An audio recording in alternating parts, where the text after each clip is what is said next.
angle. She like, oh, hey, 1400 gang, bitch, I keep me some shooters. My chain shine hard, like your mama Medulla. I'm stoned down in the club, bitch, I feel like Medusa. You tore down, yeah, bitch, you I'm a shooter, I'm a gorilla, ayy. Yeah, big bang, I'm about my skrilla, ayy. Yeah, getting all this money, bitch, a dealer, ayy. Trippin' red, bitch, I'm with the filler, ayy. Oh yeah, bitch, I'm early in the village. Y'all, I'm back. I know I didn't stream yesterday, or at least last night. God damn.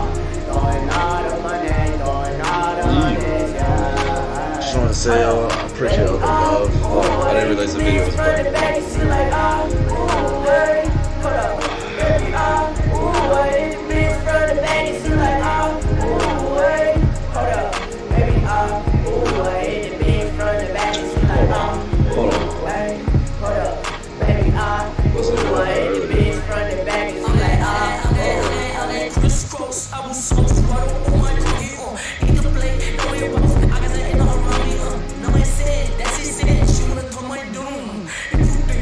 What the hell?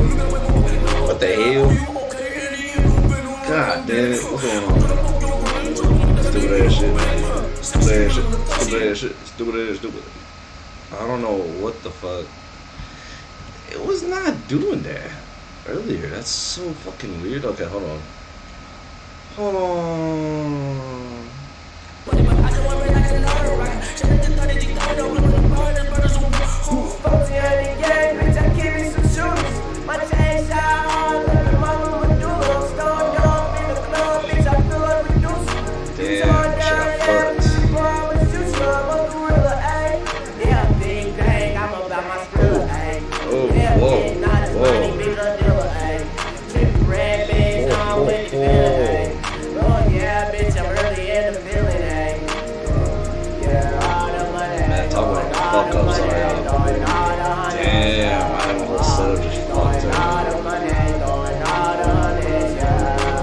This I was not ready for.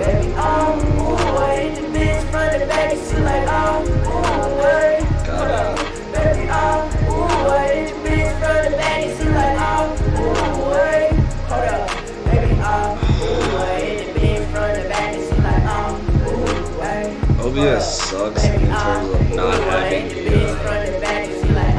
like a control Z function or undo function. It's like so much that could just be easily prevented. I'm sorry, y'all. This shit fucked up my mood too.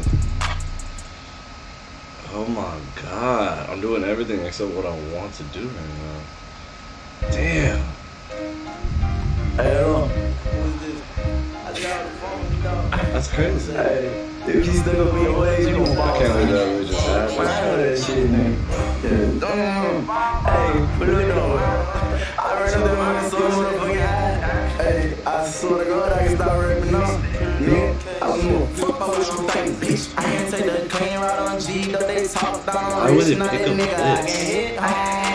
Fresh up out of cell block and fill up a arena. I'm turned up, you trying to get your face blown. I'm smoking on those, I pull a roll and on some idiot shit. Look, I pick ponies, pull us over, bitch, get real. Motherfucker, shows, I leave my home, bitch, I'm really rich. And I'm so caught up in my ways, I tend to all this shit. I 750 from the bank and this is goddamn. I ain't gotta walk and I just call, they know who I am. So on Instagram and go to tweak and seem like I spent so many places around this bitch, fuck who don't like what I'm saying. Straight right here and down with that gang, we all toe-toe. You thought this shit on that, ended with them toe-toe. I was tryna buy a soul for my post. Swipe so much into your rig, I think my card told. Yeah, fuck it, nigga, This is so I ain't embarrassing. fucking It's like, what the fuck, man? I don't even know what's going on at this point. Damn, I might have to end the stream a little bit early, guys. Jesus. How did I do this before? So it's not working now. Oh my god, I can't believe this is actually happening. This is unreal.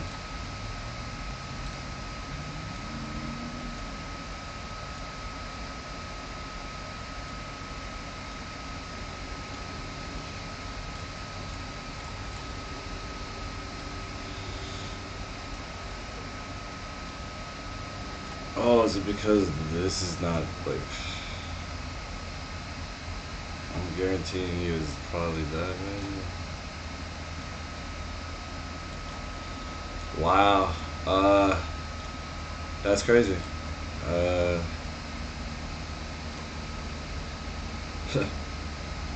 that is crazy. Hold on.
Damn, executive yeah, he in kind of fed me children's my whole entertainment childhood. That's television crazy. for the last 30 years. In the history of Not this self-reports, shit. Dan Schneider has to be leading the charge. A full-grown man has plastered his entire career with his foot fetish. Dan Schneider has deleted over 14,000 tweets. That included the words child, foot, and toes. Almost all of Dan Schneider's shows include aspects of physical comedy, including feet. After all, feet are funny. They're silly. Doesn't everyone just love feet? No. Dan Schneider and feet are inseparable. One simply cannot exist without the other. In fact, entire meme compilations have been made about his foot fetish. There is a dark cloud of silence surrounding Nickelodeon's past horrors. In the late 90s and early 2000s, Nickelodeon's dialogue coach, Brian Peck, and Dan... Okay, we gotta stop, y'all. This whole time, this is what... Bro, imagine you make it big, and you're just...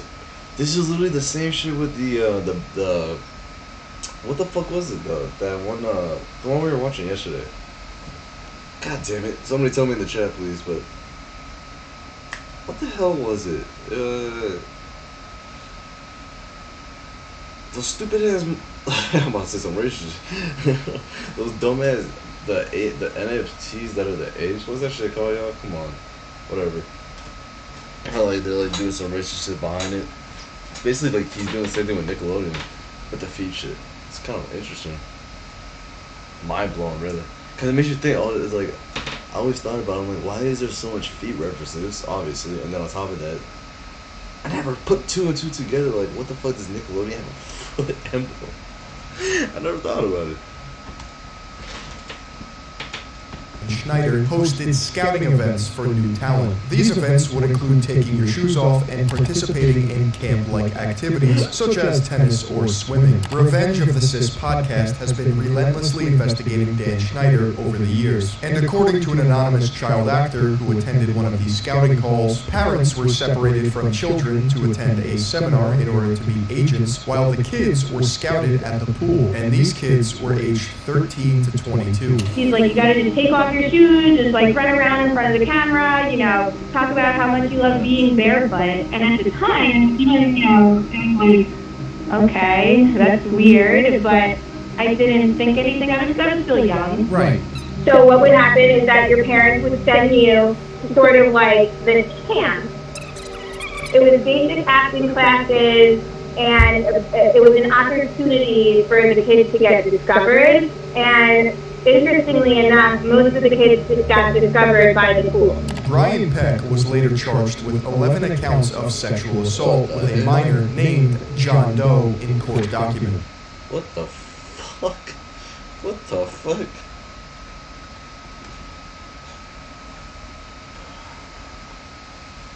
On his career, is he a fucking actor still? Holy shit.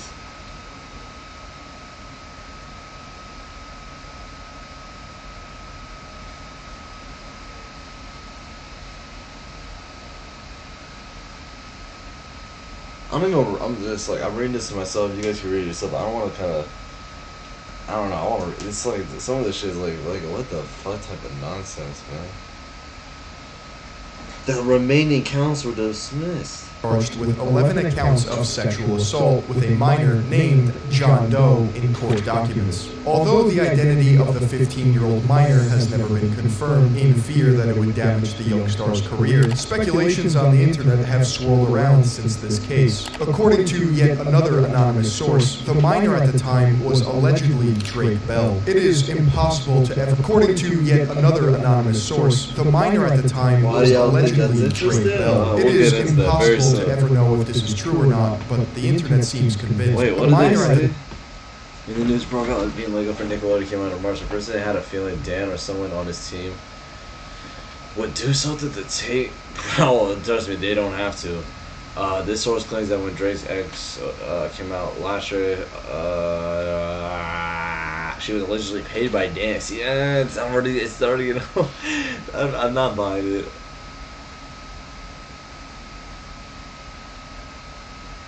Okay, so they're saying destroy him in the blind. That bitch crazy.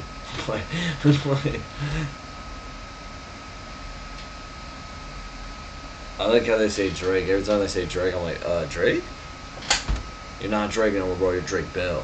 The time was allegedly Drake Bell. It is impossible to ever know if this is true or not, but the internet seems convinced. Brian Peck was convicted in 2004 and served 16 months in prison. After his release, he was never allowed to work near children ever again.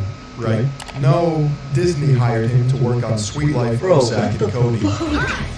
What the fuck? Children ever again.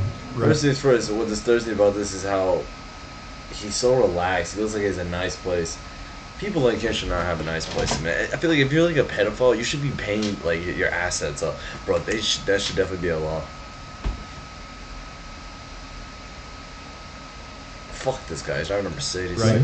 No, Disney hired him to work on Sweet Life of Zack and Cody. Right after, bro. Like what happened to a background check, man? Damn. How the hell do we get it?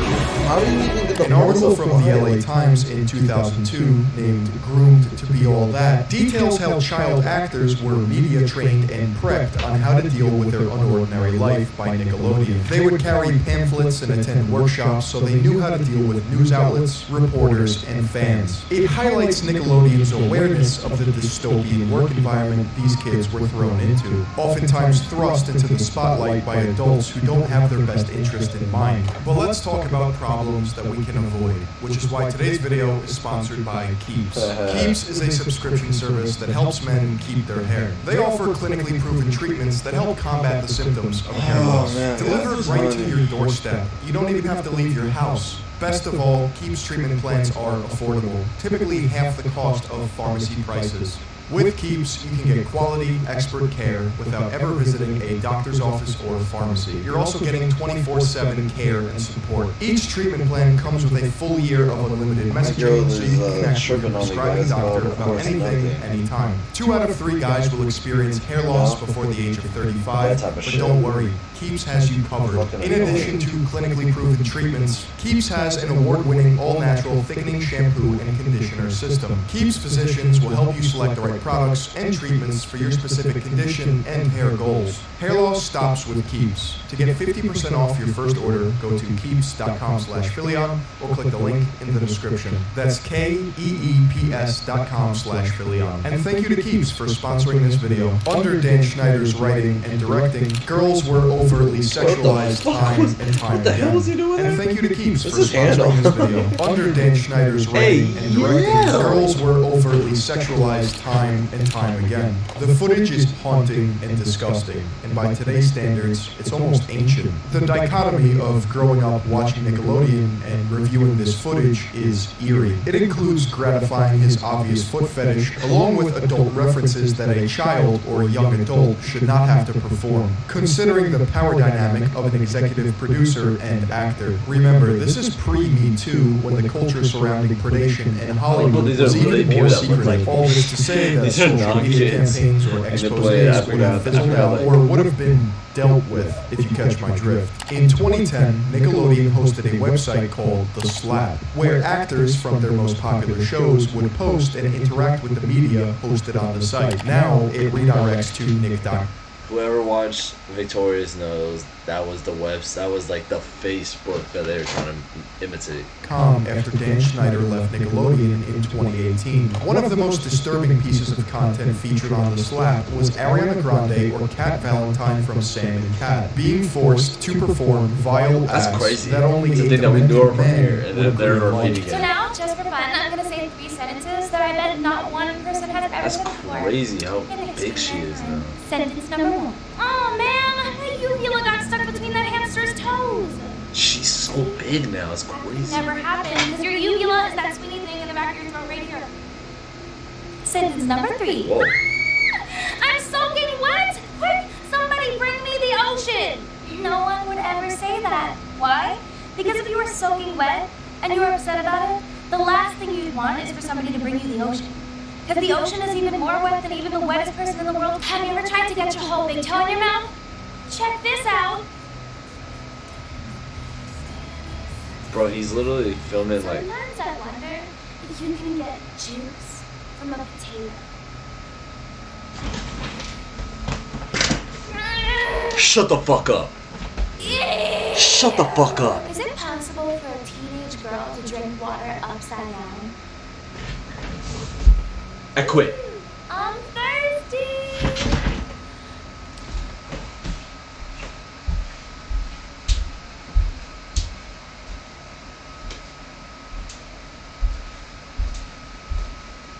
Oh.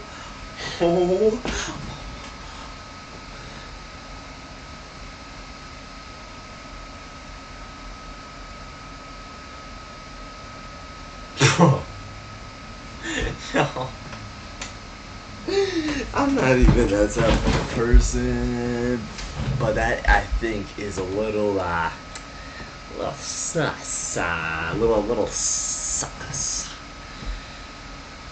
Oh my god,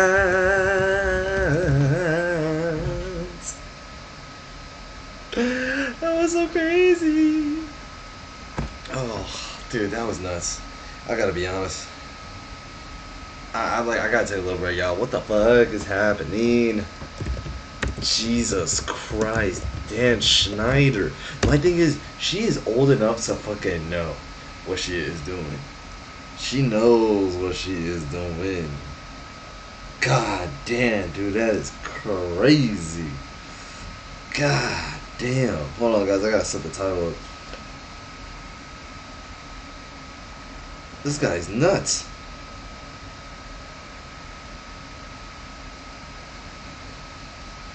This guy's nuts.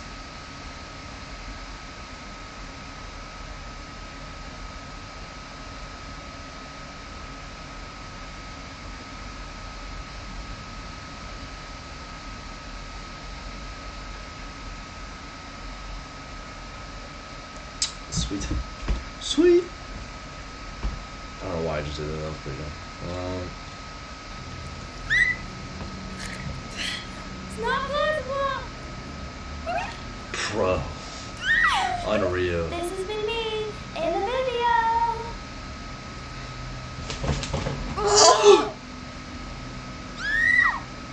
On! Give up the juice! Bro. Dan Schneider goes by Dan Ward on his social media accounts. He has since deleted over 20 million views of videos from his YouTube channel and curiously updated his playlists years after his involvement with Nickelodeon, pointed out by fellow YouTuber Sloan. Miranda Cosgrove from iCarly has weird clips of Dan touching her and awkward interactions with the production crew. It's definitely inappropriate and bizarre. Criminal? No one can really say for sure. Because I will tase her if necessary. Oh. I have to tase her. We haven't had to use it in a long time. I said lots of nice things. Oh, that's a nice thing. She did say mad. That's gonna get on TV. What? That's gonna get on TV. Jeanette McCurdy, or Sam from iCarly, and later Sam and Cat, quit acting and looks negatively on her acting career as a whole. She is the definition of a product of the toxic work environment and abuse she details receiving while working as a child actor. Hey, Dan Schneider. I know you're watching my Vine. I never- Do you like yeah. my Vine? Vine. Look what you've done to me.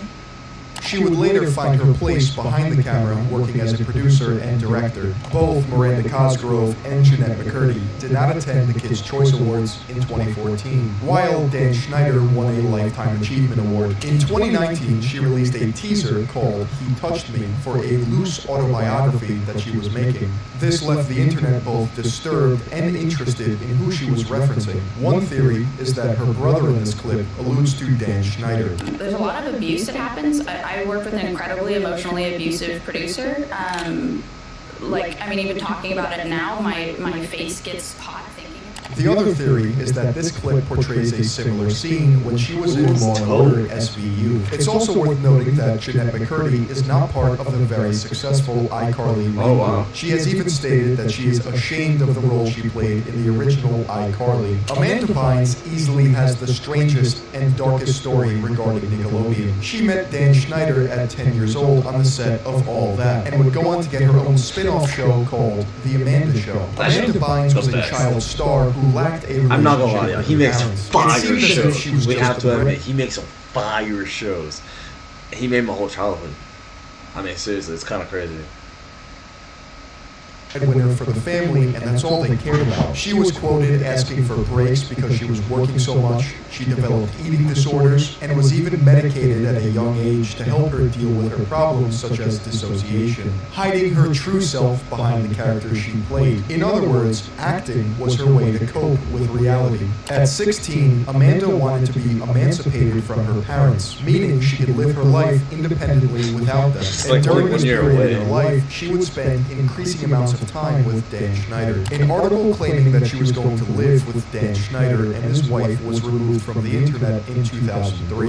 In 2014, at the age of 26 years old, Amanda Bynes was put in a conservatorship by her family. Since then, there have been outbursts from her Twitter alleging serious abuse from her father, but nothing has happened. There is also speculation that potential abuse from a father figure means Dan Schneider. There have been numerous Twitter accounts that impersonate Amanda and ask for money or share random details about the conservatorship, and it's impossible to know if one of the accounts is actually her or not. A cryptic message that was apparently left by Amanda Bynes, detailed by NT Lawyer, reads out in capital letters, "Dan did it." This could just be celebrity gossip, but it's oddly specific and sometimes correct. However, at the bottom of Crazy Days of Night's website, there is a disclaimer that states, the site publishes rumors, conjecture, and fiction. In addition to accurately reported information, certain situations, characters, and events portrayed in the blog are either products of the author's imagination or are used fictitiously. Information on this site may contain errors or inaccuracies, so there's nothing really to make of this. It's up for debate whether or not Jamie Lynn Spears had to quit Zoe 101 after becoming pregnant in 2007 and ending the show in 2008. NT Lawyer, an anonymous blogger who runs the site Crazy Days and Nights, alleges that a producer is actually the father of Jamie Lynn Spears' child, who is old enough to be her grandfather, and that new boyfriends are being lined up as we speak. This was 2 months before she announced her pregnancy. One conspiracy is that Dan Schneider is the father of her child. Others believe it is another producer at Nickelodeon. Some denounce this conspiracy entirely, but it's certainly interesting. March 26, 2018, Dan and his production team, Schneider's Bakery, are let go from Nickelodeon with a severance package of $7 million.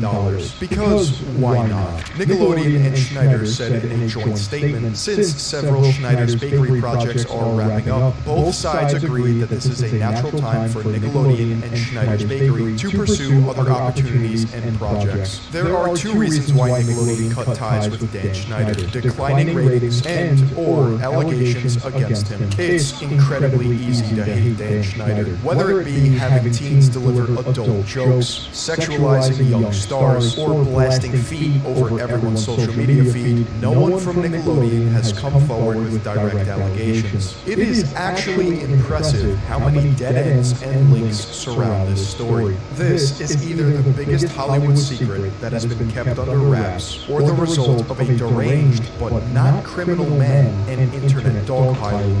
But deleting thousands of tweets and videos can only mean one thing. What is he hiding?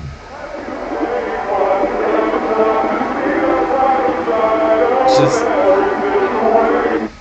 the feet thing is sus. I'm not gonna lie. I don't think he touched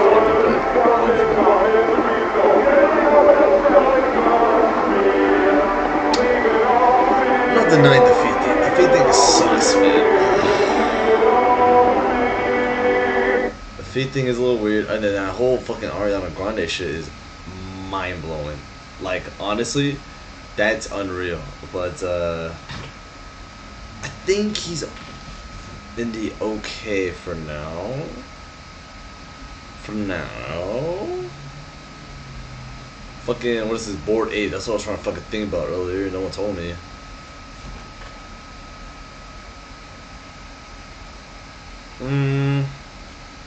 Let's see what I can find on the main page. I gotta get something. I gotta get something.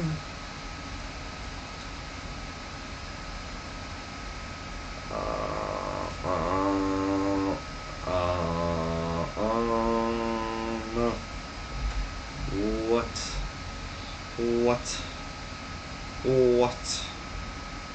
Okay.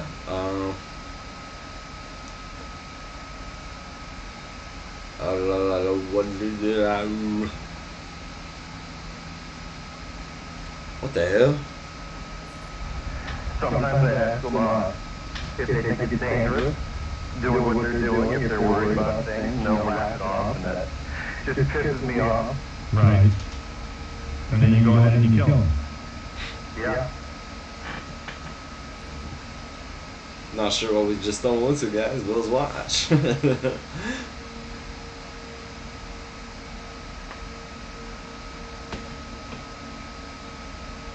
Oh man, some of this shit that's pumping on the side is kind of crazy too.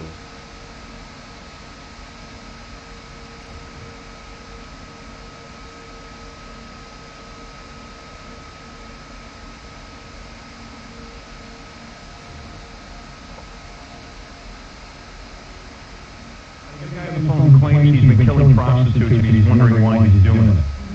So maybe he can have an answer. Is this Ed? Ed? You haven't killed any prostitutes? No, I never said my name was Ed. Oh. Sorry. That's okay. What name do you? That's what you get offended by. Clay. Clay? Yes, Clay. Okay, Clay. So what happened? How many prostitutes did you kill? 12. And you're wondering why you do it? I have a pretty That good shit don't even idea. sound like a joke. Did your mom beat you? Did your mom spank you? Was your mom a prostitute? They're still not taking it serious. Actually, nothing like that. What it is? I think I just do it for the sense of power. Yeah, Right. Do you have sex with them Right. first? Of course. Yes, and And then what, you strangle them? once. How else did you kill them? Well, a few times, actually, most times with a hammer. And where do you do this primarily? I've done it twice in the parking garage. It's got some fucking psycho, bro. And you're from the New Orleans area? Yeah. And how? I mean, what do you beat them to death with a hammer? Yeah, That usually only takes once, and then Dude, you gotta have a lot of anger. yeah, in you. that's true. That's what they say. Yeah. That's what they say. If it's like, And then it's like, you kill it's someone obviously else? easier to like shoot someone, you know, with a projectile or something like that. You know, when it's like a lot, it's very affectionate when you are literally making contact, physical contact with the other person that you're killing or attacking. Jeez. no, I killed a rat. Yeah. Dude, you're a serial killer. Yeah. Yeah. Yeah. Wow. And you get away with it, I guess, because they're hookers and so far nobody's... What? This is Howard. Yeah. Hello? Hello? I didn't know this was Howard. Yeah, it's Howard. What? Yeah. Yeah. No, I've never killed a kitten. So how old were you when you killed your first Snitching on the woman? finest. 16. And you must be a powerful kind of guy, big guy. School shooter. I wasn't that. Calling it now. Right. And when you killed your first one, did you go in there knowing you were going to kill her, or did You you sort of fucking have... dumbass. What? I knew. I really had to plan out. Hmm. You know, I wanted to do the whole sending clues. Right. Oh, yeah, are you in He's gotta creep you out, right? He's gotta do all y'all. There are Right. people Like like you killed her on the him. side of the road? Millions. And we're still out here living. Isn't that Okay. crazy? And then what did you do with the body? Like a Dump that psycho. somewhere? Yeah, actually, I think she's probably one of the ones they found. Yeah. But let me ask you, you were sending clues that you were going to do this? No, I was. I was gonna like doing that. he was gonna look at all the newspapers. and, This you is what know, happens when you watch too much Batman he movies. didn't You want want to to be be the famous or Joker grow shit. attention to himself. But what problem is That's what I wanted to do. Oh, but you did, but no one knows the clue. I know, I never He's sent the clues. I was just shooting on him. It's like, You know, you I suck. wanted Just like a fucking a murderer. Oh, really? What do you want to do? Thumb paint with their thumb. Thumb paint what though? I don't know. Oh, anything. It was in a comic book a couple years ago. It just seemed like a good idea. Like you take the girl you killed, you pick different thumbs, you paint, and then you do I like told a y'all thumb right now, painting? they're not just saying too many fucking Batman movies. Yeah. Now when you after you kill somebody, do you play with the body? Actually, the closest I've ever done to that is I always make sure I pay them and I make sure they keep their money. Oh, really? When they're still alive, but Yeah. with one of them I did put the money in a compromising place. I see. But that was this one here. It had a penis. Oh. Was it God? Yeah, I didn't know at first. So do you ever get, do you think the reason you're so angry is because you were abused or something? Yeah, like, that's such a great, no, I gotta be honest, I see when it's such a great question, because, like, I'm, like, sitting here puzzled, like, man, like, I don't know about you guys, like, it's like, I could be streaming, well, I guess back then, let's think, what is it, fucking 2000s, so it's like, okay, maybe it makes a good point, killing hookers might be something I might do, who knows? I mean, we could literally be smoking, I don't know, go to the bar or something. Get your Me Too case, man, back in the day, that shit was around. Why do you get so angry about random ass transgender hookers? Family. You got a mom, a dad, a wife, children. You got any of that? I've got a couple of kids, but I No wife. not married to the mother. You're a white guy? Yeah, or that's pretty funny because the only suspect they had when they started finding the body was a black police officer. Oh shit. Oh shit, they got a brother. Turns out one of them was associated with them. Oh, really? Are you on drugs? I've done acid a few times. So Nothing happened. after you killed the first 60-year-old, like, you finished, I was 16. oh, that's right, I'm sorry. Right, so you finished with your sexual gratification, and then you... Not always, no. Not always.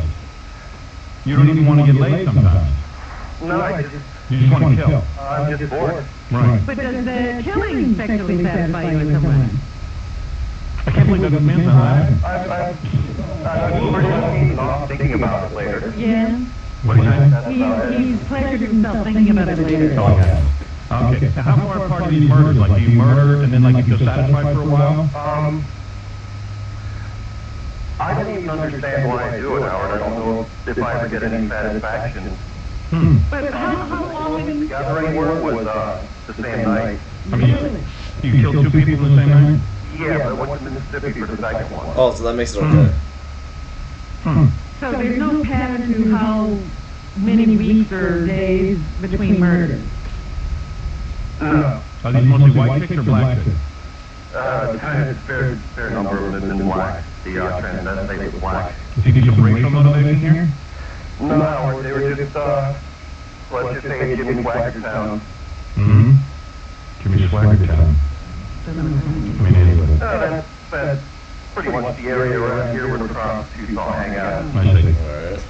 And it's just whoever comes Sound like up some to you. like, You don't does that pick mean a like the certain hood or some type? shit? I don't even approach them, I wait for them to approach me, Robin. Have you ever, Like them asking for it. do you ever, like, look into their eyes and go, you know, gee, these people were just children at one point, and maybe they just had a tough life? I let a couple go. You have. Like, what happened? In the middle of killing them, and then what did they say? Why would you let one go and kill the other? There was this one, Go ahead. I think she was probably really new to it. Yeah. There was just something about her, maybe she reminded me of my fiance, but Right. You somehow relate, more of an innocent quality, I just, you somehow felt bad for it. yeah. Okay, so you killed your first woman. When was the last time you killed?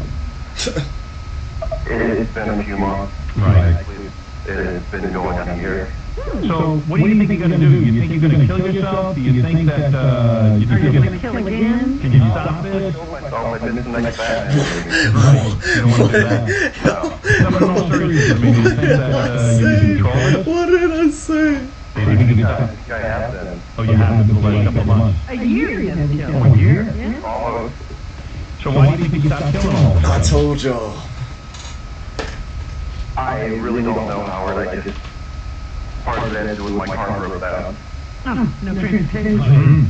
Seriously? That's the reason? Well, that was the reason for a month, but after that, I guess it was all self-control. Wow. But So you don't want to do this no, anymore? he wants to do it, but he's controlling himself. But you want to kill them, right? Sure. Yeah. And what do you enjoy seeing him struggle as you kill him? Actually, none of them really struggle. Do you hit them from behind or do they see it coming? I can't get inside their minds, but... Dude, what a fucking But I mean, are you sociopath. facing them? Yeah. Oh, so you can see their face and everything when you do it. Yeah. The worst I've ever gotten was one tried to grab my neck. I've never got any of the claw marks or anything that are dead giveaways. Right, you must be very powerful. I wouldn't call myself powerful, maybe intimidating. Why did you use a hammer? You think you did? Because it was in a book I Bro, read. this is crazy. It's just a cartoon. And got it murdered. Like a 17-year-old. One of them killed transgenders. She was in a hook? No. Right. It's only hookers, though. A lot of serial killers are only to hookers because they know, A, probably won't get caught, B, have some kind of anger toward hookers. So there's no way I'm going to talk you into giving yourself up or anything, right? No. I shouldn't even waste my time. I'm going to get called at this. People are going to go, Howard, how can you attack him? Has anybody ever been close to catching you? No. Actually, someone, once when it was in the newspaper, someone joked to me, I know it was you, but, Oh, you know he hates hookers. Do you have a lot of tattoos? I don't have any tattoos, I wouldn't do that myself. Right. And do you get high before you do that? I've got pretty drunk before. I'm the only guy you can, am I the only guy you ever told about this? Yeah. Wow. I guess that's sort of an honor. I told a couple of women, Howard, but, Yeah. You tell them first and then you kill them?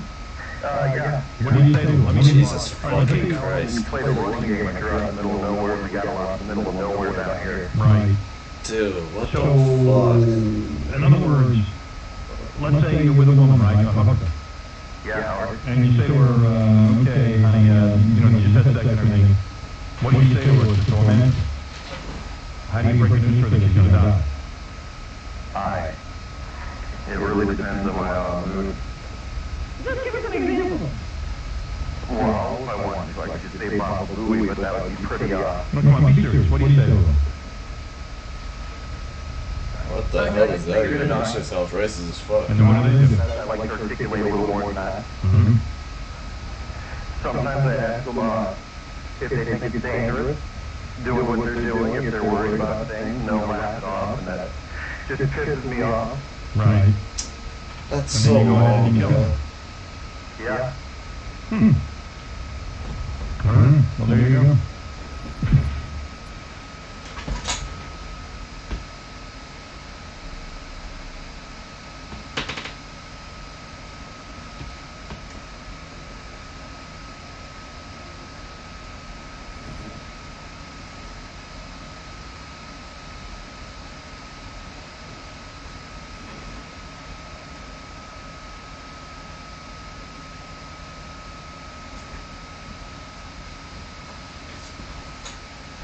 Okay, what the hell channel did I just click on?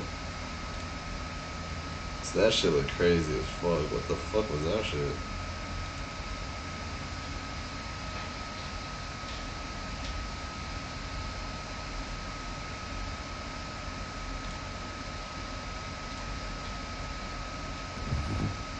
I've never run across anything as eerie as this tape. Frightened me, as a matter of fact. I thought about it that night when I went to bed.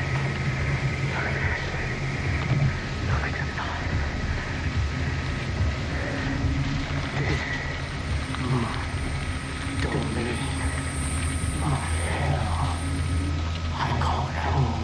What the hell?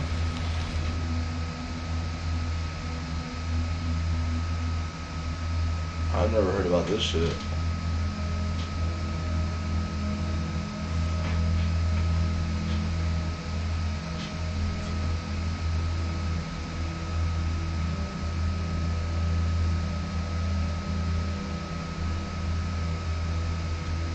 How crazy is this?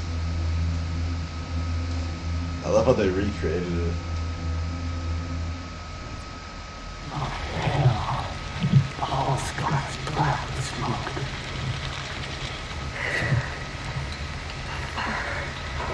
And I will restore my soul. Ancient spirit of evil.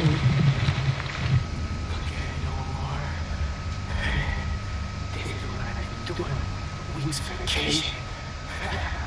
I sound done. I sound glad.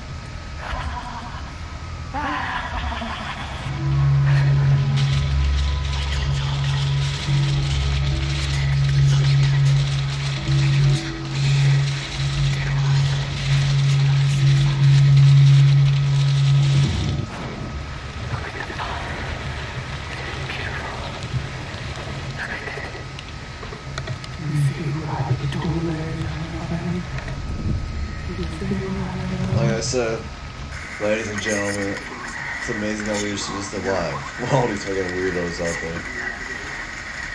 I'm telling you.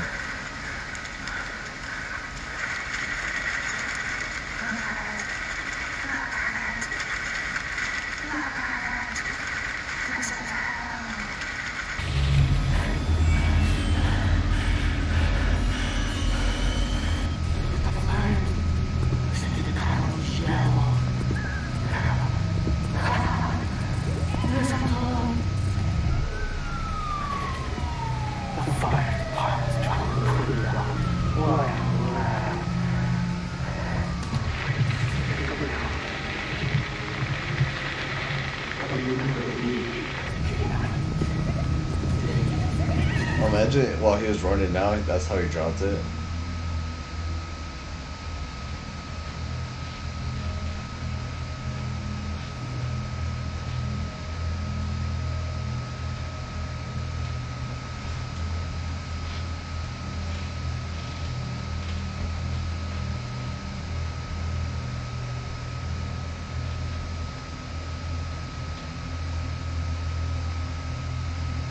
Wow.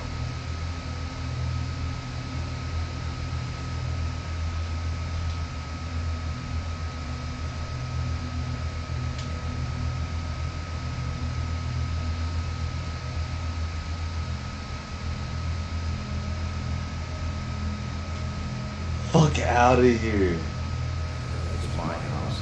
That's on the videotape. And then you hear the voice of this individual. You know, this gang playing with a full deck.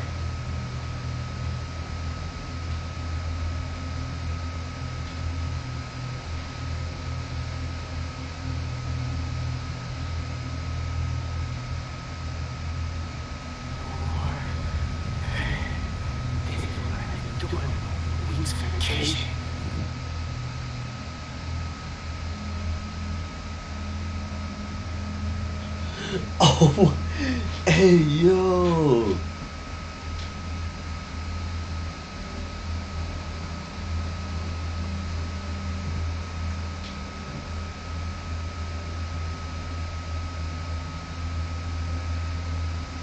Guys, what the fuck?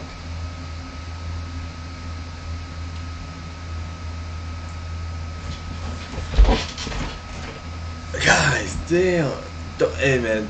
Do not commit crimes. They catching people out here in the fucking 90s like this. Oh man, we have no chance in hell. We ain't got none.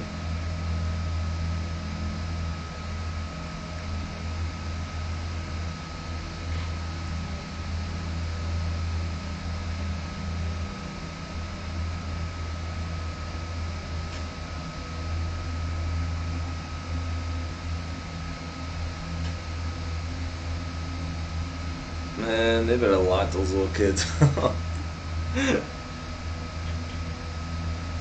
Holy shit, that was kind of fucking intense. I'm not gonna lie to you.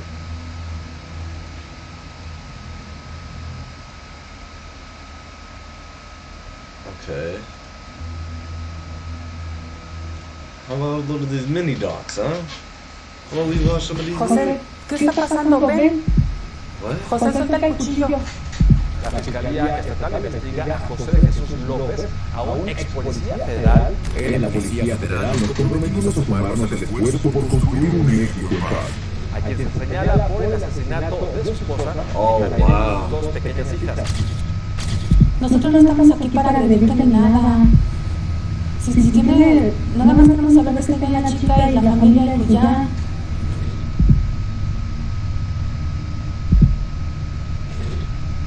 Guys, what the fuck?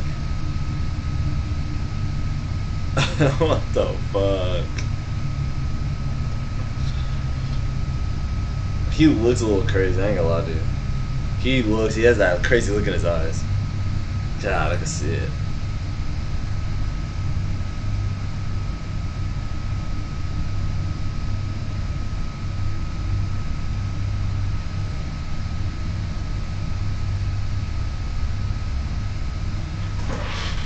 I was gonna think, okay. I was thinking maybe he went a little crazy, but it seems like, I don't even know.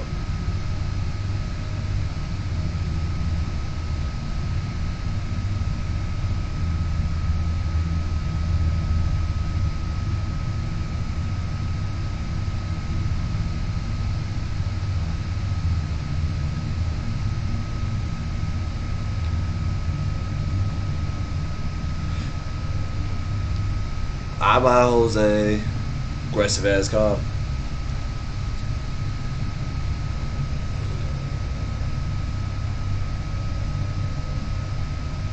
Fucking loser.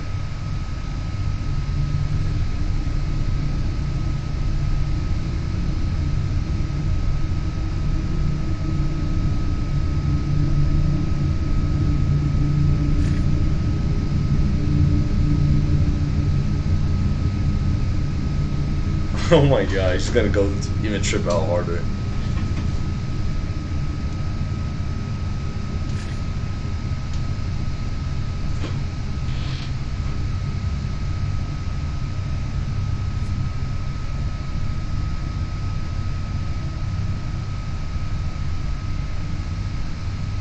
Bro, when it did a binge of fucking crack and shit, I promise you. There you go.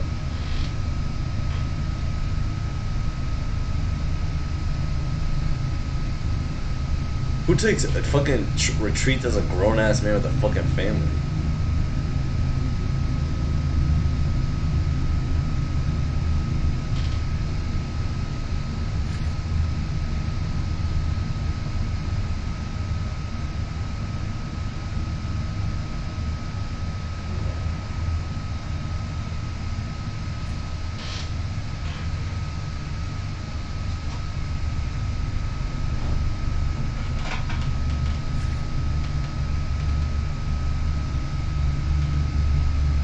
What the fuck, man?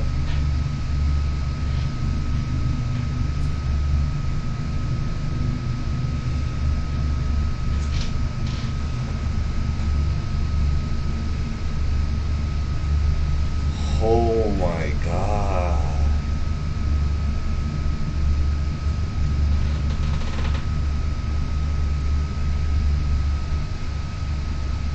I mean, listen, y'all. The guy that's doing the videos, dude, this is sickening.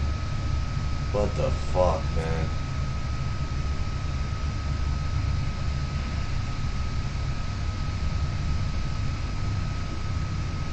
Bro.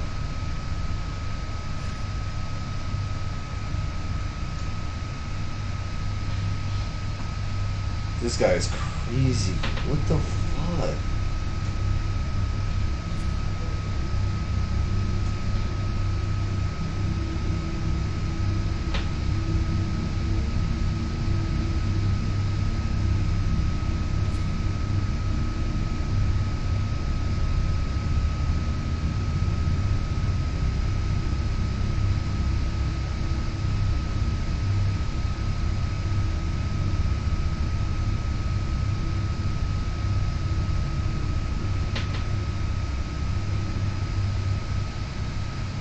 He burned himself, huh?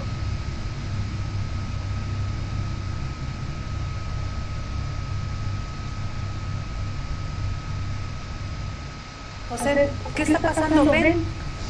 José, suelta el cuchillo. Tranquilo, no pasa nada. ¿Quieres que nos hagamos?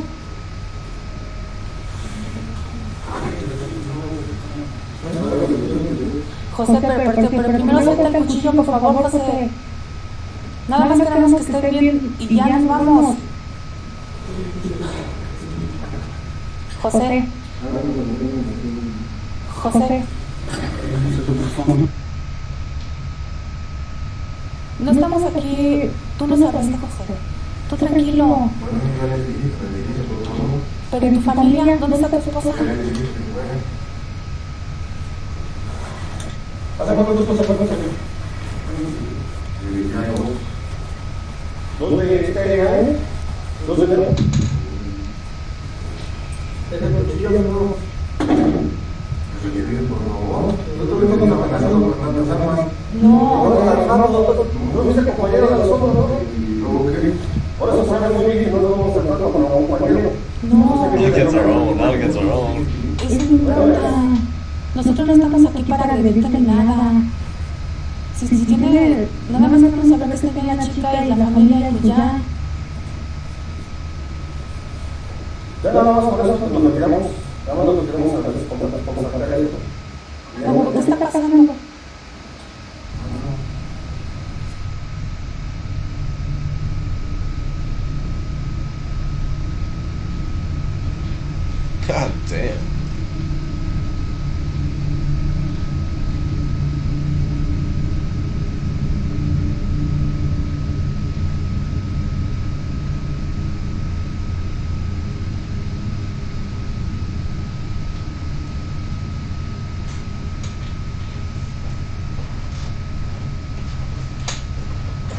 fucking disgusting ass.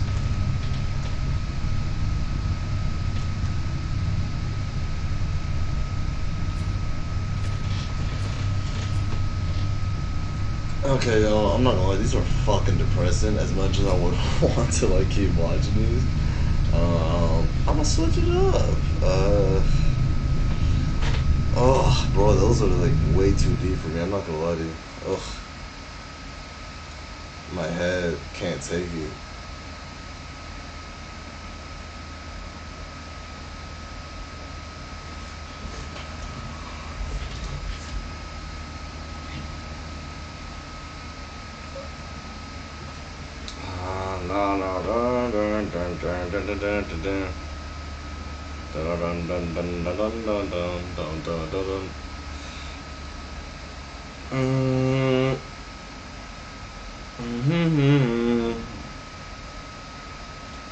I like his videos. Let's give him a watch.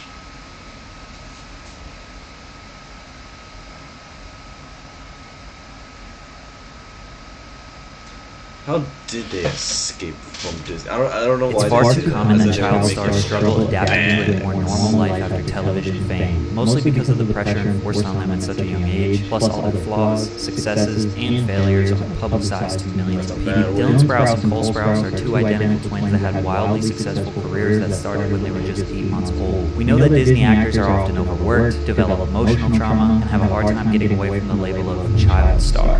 Even at a young age, the twins realized this and started their master plan to capitalize on the rewards of being a Disney star, only to escape and leave their past behind them forever. Make sure you're hydrated while watching this video. Dylan and Cole Sprouse are the 30-year-old twins most known for their two major hit Disney TV shows, The Sweet Life of Zack and Cody, and the sequel, Sweet Life on Deck. But before they did that, they had some other pretty major accomplishments. They starred as Julian in Big Daddy, they played Ross's son on Friends, voice acting in 8 Crazy Nights, as well as a ton of different TV roles and direct-to-video films. Not only were the two adorable and talented actors, but being identical twins gave them an advantage. It allowed Hollywood producers to cast them as the same person. Child labor laws prevent actors under 18 from being overworked. When Cole was done shooting a scene, Dylan would step in and do the other, and they would trade off. And producers were able to get double the work out of essentially one kid. 2005, The Sweet Life of Zack and Cody. Danny Callis, who ended up writing the show, always dreamed of doing his version of Eloise at the Plaza, which was a family film about a sweet but mischievous 6-year-old who lives in the Plaza Hotel in New York City. He actually wrote the idea of the show 2 times and tried to sell it to different networks. When he approached the Disney Channel, they actually said to him, "Here's 2 twins. What can you build around them?" He wrote the idea for The Sweet Life for the 3rd time, and it got picked up. The Sweet Life of Zack and Cody was about 2 twin boys who lived at the 5-star Tipton Hotel because their mother was an employed singer who performed in the lounge multiple times per week. While she was working or sleeping, the boys would find themselves getting into all kinds of predicaments that they had to work together to get out of. Zack, played by Dylan, was the cool, outgoing, and self-centered brother, while Cody, played by Cole, was the more mature, nerdy, and gentle twin, exactly the same as Drake and Josh. But what's funny is, Dylan and Cole ended up being very similar to their roles on the show in real life. The boys had amazing chemistry together because they were 1, actually brothers, and 2, had been working since before they had conscious thoughts. The show also followed the hotel owner's daughter, London Tipton, played by Brenda Song, who was a parody character of Paris Hilton. She was scatterbrained, rich, and solely focused on boys and fashion, as well as the candy counter employee, Maddie, who was hardworking and intelligent. One thing I gotta give the show mild props for is that they reversed the nerdy, smart Asian and dumb blonde stereotypes. Mr. Mosby was the nervous hotel manager who would often try to ruin Zack and Cody's fun. He was like a father figure to them as well. When The Sweet Life aired in 2005, it was the most successful premiere in Disney Channel history. It was nominated for 3 Emmys and is wildly loved by fans. These two were living the dream life kids like myself around the world wanted so bad. Plus, if you watch interviews from around this time, they were infectious. They were so lovable. Now, are y'all both, do you have girlfriends? No, we are single men. I'm actually looking for a Christian girl with moral values. Disney knew they needed to keep them around longer, so they came up with a sequel in 2008, The Sweet Life on Deck. Before they started the new show, they had a gap year, so Dylan and Cole actually got jobs at a comic book store called Meltdown in LA. Most of what they did was packaging, putting the comic books in the little sleeves. But their father always taught them that they can't get wrapped up in celebrity status. The 16-year-olds were kids just like everybody else, and that they needed some balance in their life. The boys picked up hobbies. Cole started his journey into photography, and Dylan got into drinking alcohol. which would be his next passion. But filming was about to start again, and it was time for them to quit the comic book store. The Sweet Life on Deck airs in 2008 to over 5 million viewers. Now they were on the SS Tipton, which was a cruise ship that they lived on, which created tons of new opportunity for them to get in trouble. None of the characters developed much over time. Cody stayed the soft, innocent dork, and Zach stayed the selfish jock. But we were growing up with them. We even watched Cody have to deal with his voice cracking, and the boys looking for their first armpit hairs. They were like the little brothers we always wanted. The two shows ran from 2005 to 2011, 168 episodes plus a movie. This was technically the longest running live action show if you combine them. Fans loved the sequel. Some people even thought it was better than the original.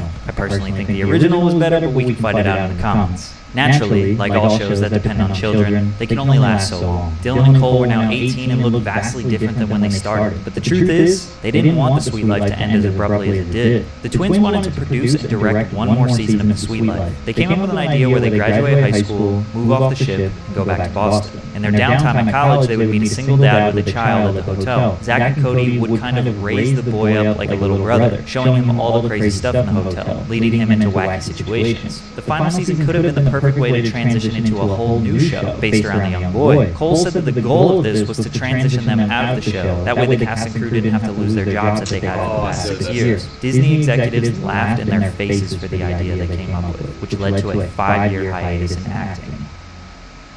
I love how that's like... Here you will see a photo of Dylan Sprouse working as a host in a New York City restaurant, just 2 years after the Disney Channel, which led to multiple assumptions that he was broke. But when you see a picture of a guy who has made, presumably, and I'm making a presumption here, a lot of money off of a television series and that he's working in a restaurant, wouldn't that be a reasonable conclusion?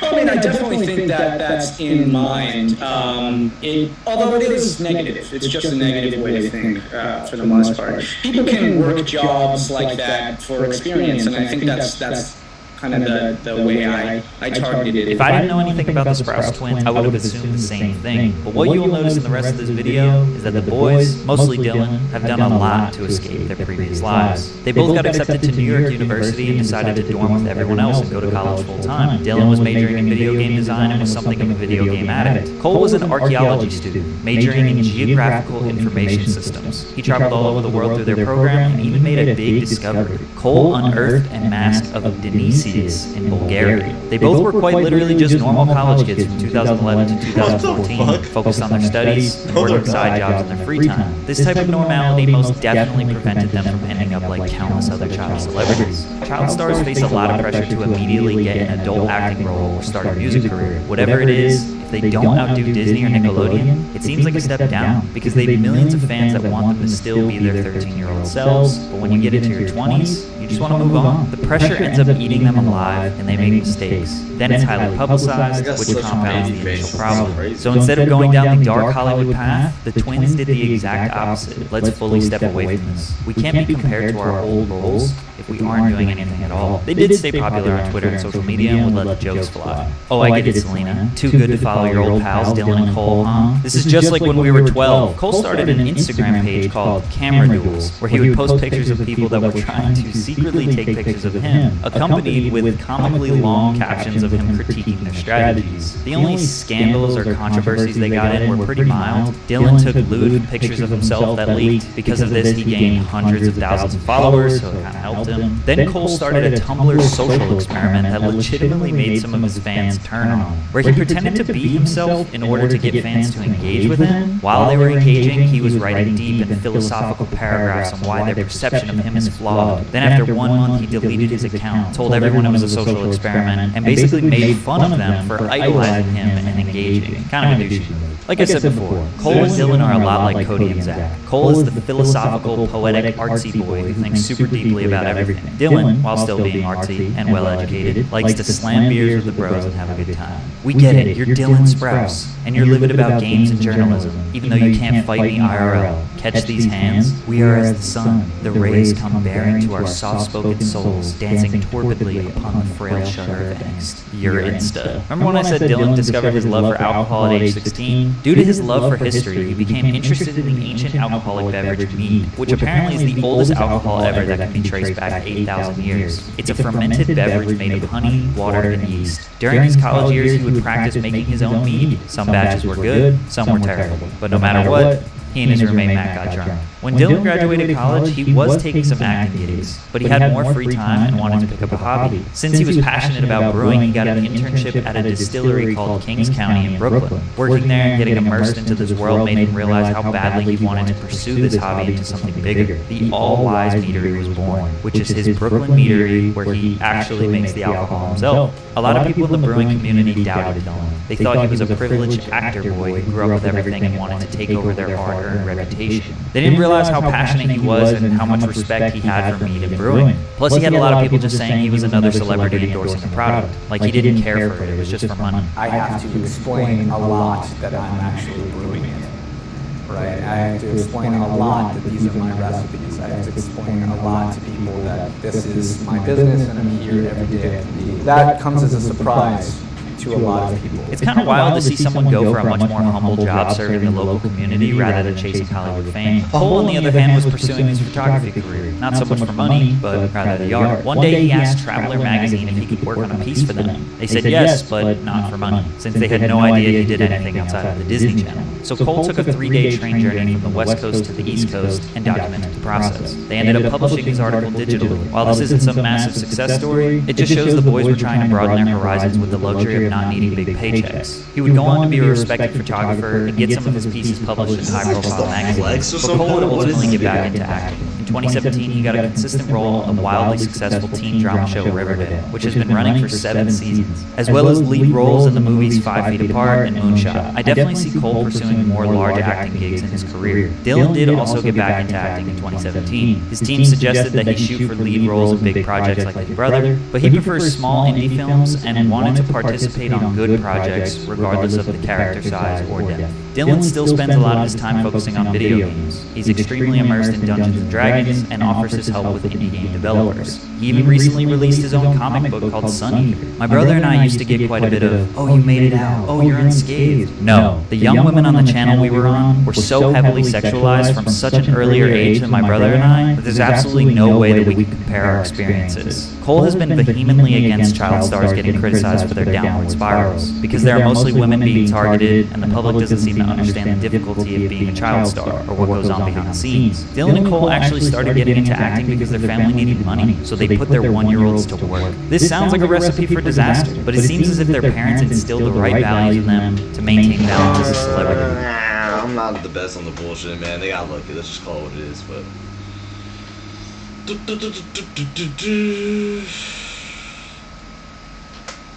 Oh, good one. That last one's kind of shitty, I'm not gonna lie. 14-year-old Duval DeShields Jr., nicknamed DJ, has a new BB gun he's waving around recklessly in the streets. He pulled out the BB gun to break up a fight among some young girls. Then DJ flashed the toy gun at a little boy, unknown age, named Nana. Nana runs home scared and tells his older brother Kyrie about the incident. Kyrie tells Nana to stay away from DJ. Then he walks down to 10th and Thompson in North Philly and confronts DJ. He wasn't being hostile, he just said to leave his little brother alone. DJ started threatening Kyrie. When he pulled up his shirt and showed the gun hanging out of his waistband, Kyrie walked away to avoid escalating the situation. This didn't really sit well with Kyrie though. Later on that night, Kyrie went over to his friend Omir Bernard's house. Omir Bernard, age 14 at the time, is also known as Pop. You all know him as Corvette. The rapper who made the viral TikTok anthem, Corvette. Kyrie went to Pop's house and told him that he was going to fight DJ for waving the gun at his brother. At around 8 p.m., Pop tags along and Kyrie goes over to 10th Street looking for DJ. He wasn't there. They decided to stick around since there was a bunch of people hanging out outside. Pop's mother was even there hanging out. Then, 19-year-old Demetrius Brown, known as Meat, walks up to Pop and says, "Where the ops at?" Pop responds confused. "What is he talking about?" Then DJ rides up on his bike. Meat turns around to approach him. Pop grabs Meat's arm to prevent the confrontation, but Meat breaks away. Meat walks up to DJ and says, "What makes you think it's cool for you to pull a gun on one of my young bulls?" Then they started arguing, which led to a little scuffle. During the scuffle, Pop's mother, who was present at the incident, motions for them to go home since he had school the next day. DJ goes to lift up his shirt and grab a BB gun, but Meat grabs his arm. DJ turns around and runs away. Meat grabs a revolver from his coat and shoots him one time in the back of the head.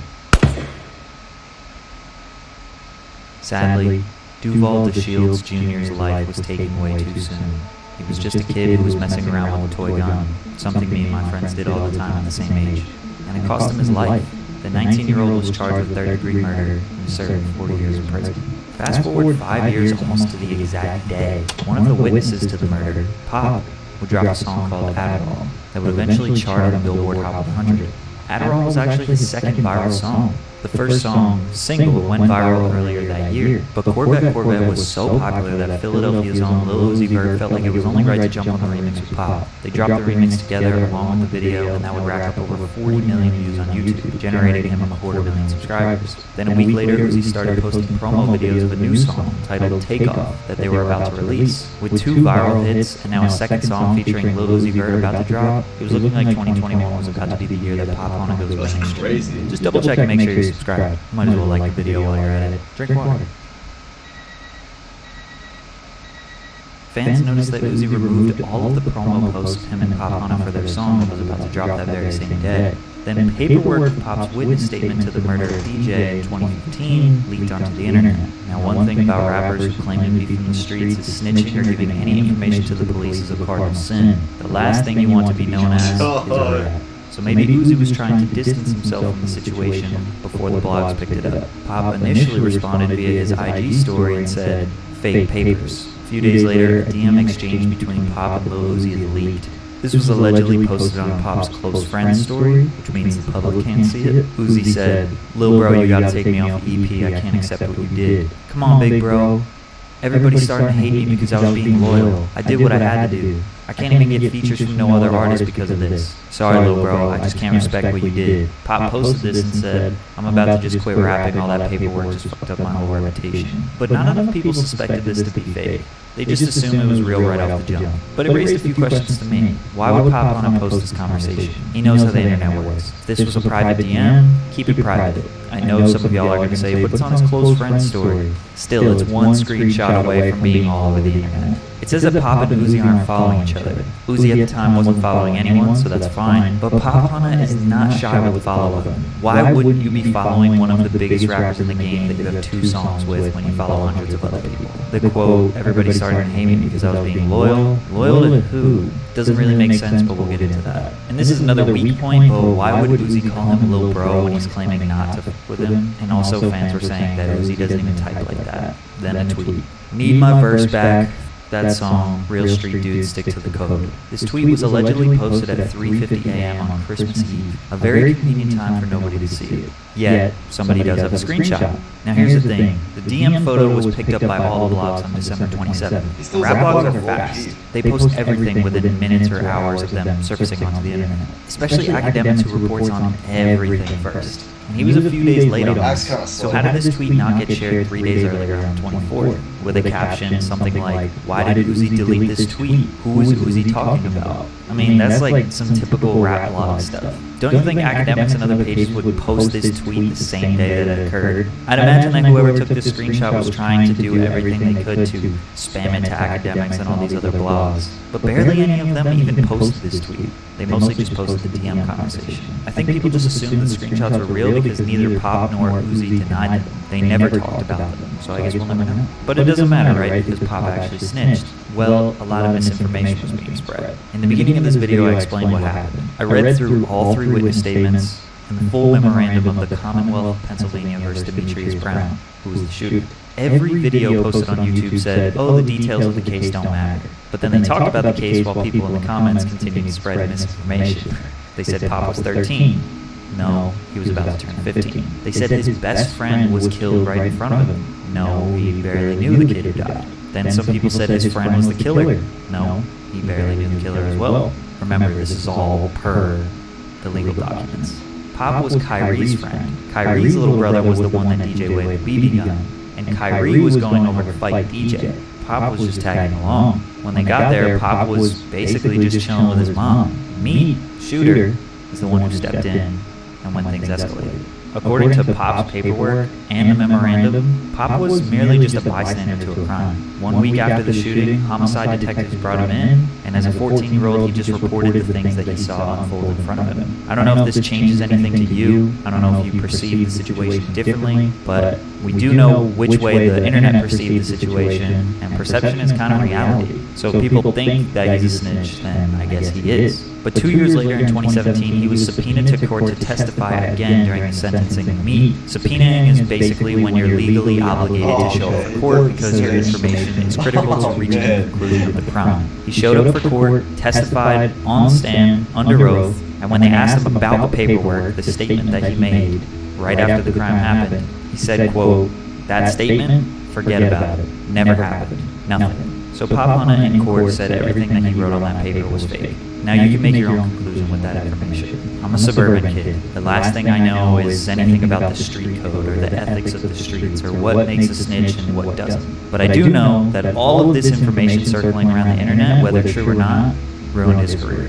Just a few months later, Pop posted a cryptic message on his Instagram, 20 years old with no purpose in life. Allah, call me home, I'm ready, I gave it my all. Then he went live on Instagram drunk with a belt around his neck saying how they ruined his life. His Instagram engagement has gone down so much he removed all of the likes from his posts. And he pretty much shut down once he realized he wasn't being taken seriously in the music industry. I'm sure he still has a little fan base, and he has released a couple of songs since then, but all his momentum is gone.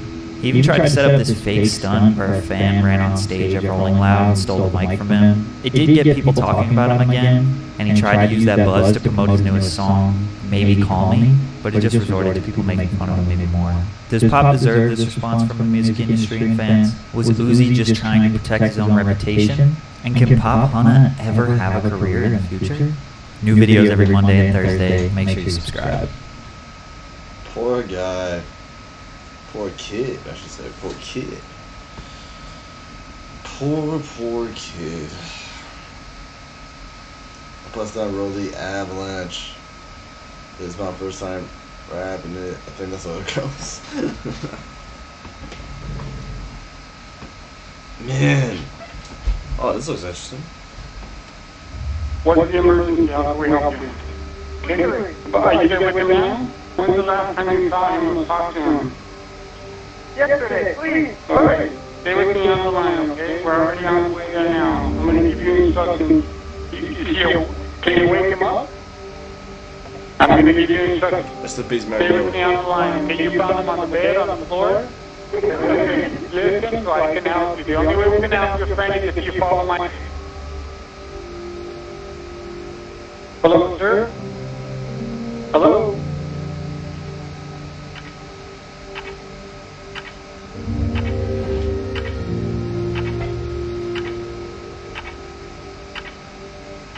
At exactly 11:07 p.m. on the 4th of September 2018, 2.5 days or 61.5 hours prior to his death, Mac Miller began a text exchange between himself and his dealer, Cameron Pettit, setting into motion the deal which would, unbeknownst to both of them at the time, eventually result in Mac Miller's death.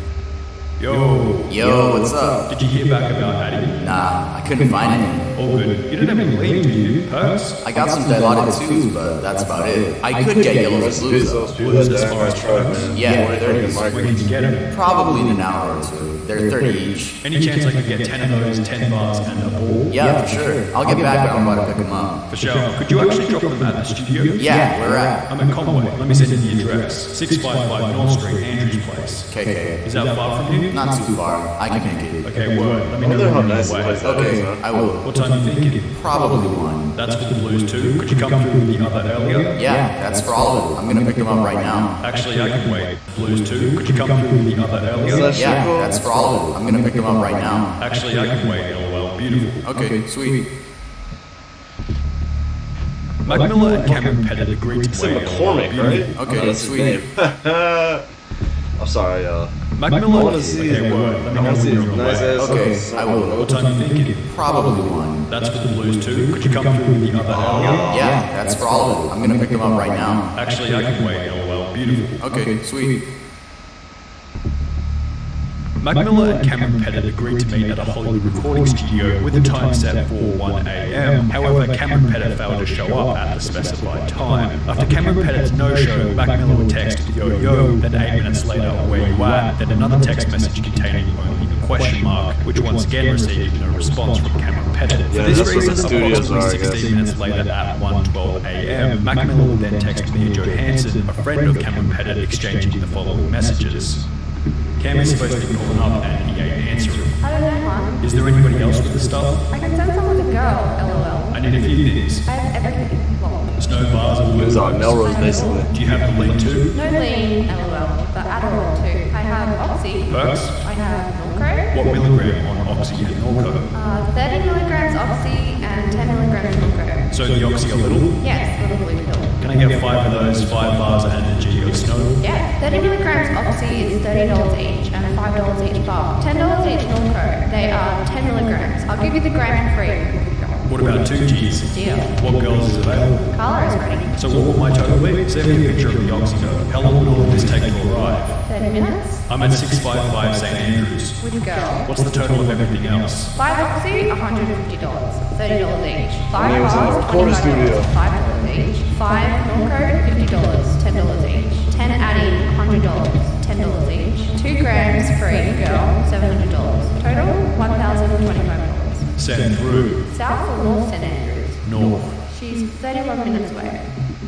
30 each for an Oxy? Mac Miller and Mia Johansson I just get agreed a that better Mia would price. send the substances with an adult worker by the name of Carla Amador, who was ready to leave and could get to him in about 30 minutes, which they both agreed would be suitable. 15 minutes later, while Carla was on the way over, Cameron Pettit would then answer his phone, stating, "Sorry, I got sidetracked, coming now," to which Mac would respond for sure, meaning that he was now getting a delivery from both Cameron Pettit and Mia Johansson. At 2:25 a.m., approximately 1 hour and 25 minutes after he was supposed to arrive, Pettit would text Mac Miller stating here, and that he was in front of the gate on St. Andrews, confirming that Mac Miller had received a delivery from Cameron Pettit. Approximately 5 minutes later, Carla Amador arrived at the recording studio carrying the substances sent by Mia Johansson, confirmed by another text exchange the following day between Mac Miller and Mia Johansson regarding the payment. How are you going to send it, hon? Cash App or Venmo? Are you going to send it tonight or tomorrow, hon? I'll handle it tomorrow. Okay, hon. Did you want to extend it now? Yes, please. Okay, cool. Well, just handle the cash tomorrow.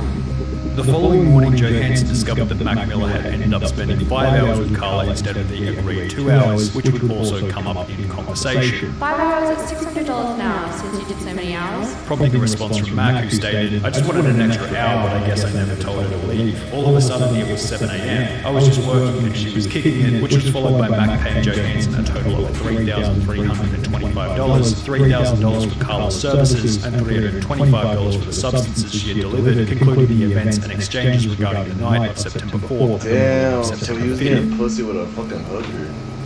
Hi, David. We arrived to a heavy media and police presence. Followed by Mac paying Johansson a total of $3,325, $3,000 for Carla's services, and $325 for the substances she had delivered, concluding the events and exchanges regarding the night of September 4th and the morning of September 5th. Come on. Hi, David. We arrived to a heavy media and police presence here outside of the Studio City home of rapper Mac Miller. And authorities confirm here that the death investigation is underway. Air 7 was over the scene when we saw what we believe to be Miller's body being transported into a coroner's van. We've seen investigators walking in and out of the home, and Variety, among other outlets, is reporting Miller, whose real name is Malcolm James McCormick, aged 26, died of an apparent overdose. 1.5 days after receiving separate substance deliveries from both Cameron Pettit and Mia Johansson, Mac Miller was found deceased in his Los Angeles home by his personal assistant Sam. Fans and neighbors leaving flowers, candles, notes on rapper Mac Miller's doorstep. Those close to him struggling with the fact that he is gone at the age of 26. As the story went public and Cameron Pettit came to the realization he was potentially in a lot of trouble, he would message someone referred to by the initials of PR on Instagram, expressing the fear that he had for his own future. Hi. You good? I am not great. Talk to me. Most likely, I'll die in jail. I've been worried about you all day. Don't say that. Yeah. What do you mean? You're just paranoid. Nothing has happened yet, but it might. Yeah, don't think negatively, okay? I'm nervy. Babe, I don't know, try not to stress. I feel like it's gonna be okay. It's not your fault. I'm gonna get off the grid, move to another country. What should my name be? Are you really? Like, do you honestly think it's that serious? Your name should be Sweet Baby Dang Daddy. Let's move to Stockholm. Yes, okay, maybe. I don't know yet. I'll probably know tomorrow. Can you please keep me posted on what I'm about? Cam? Yeah.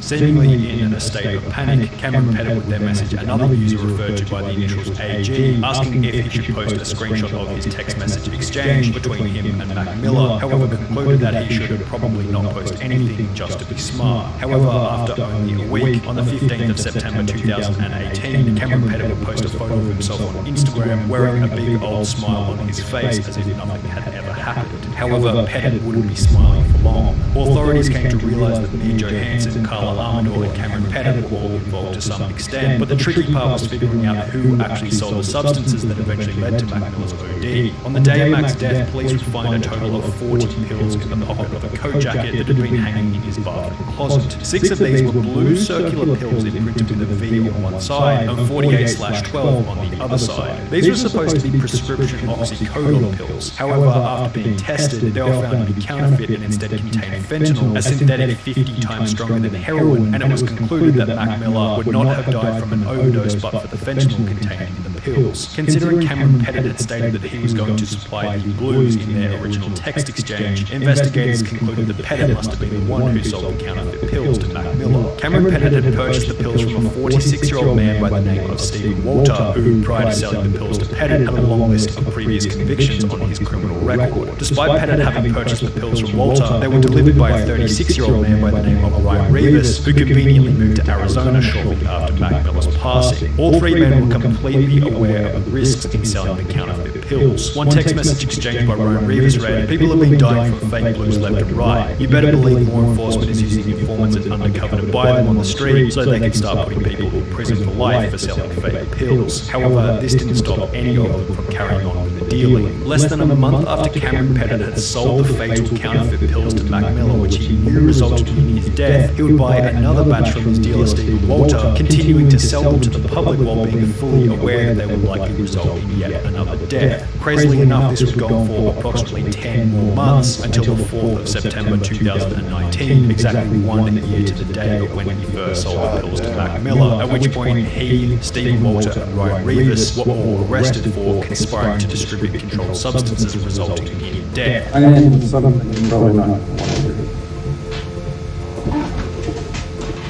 So they finally caught the mother that sold the drugs.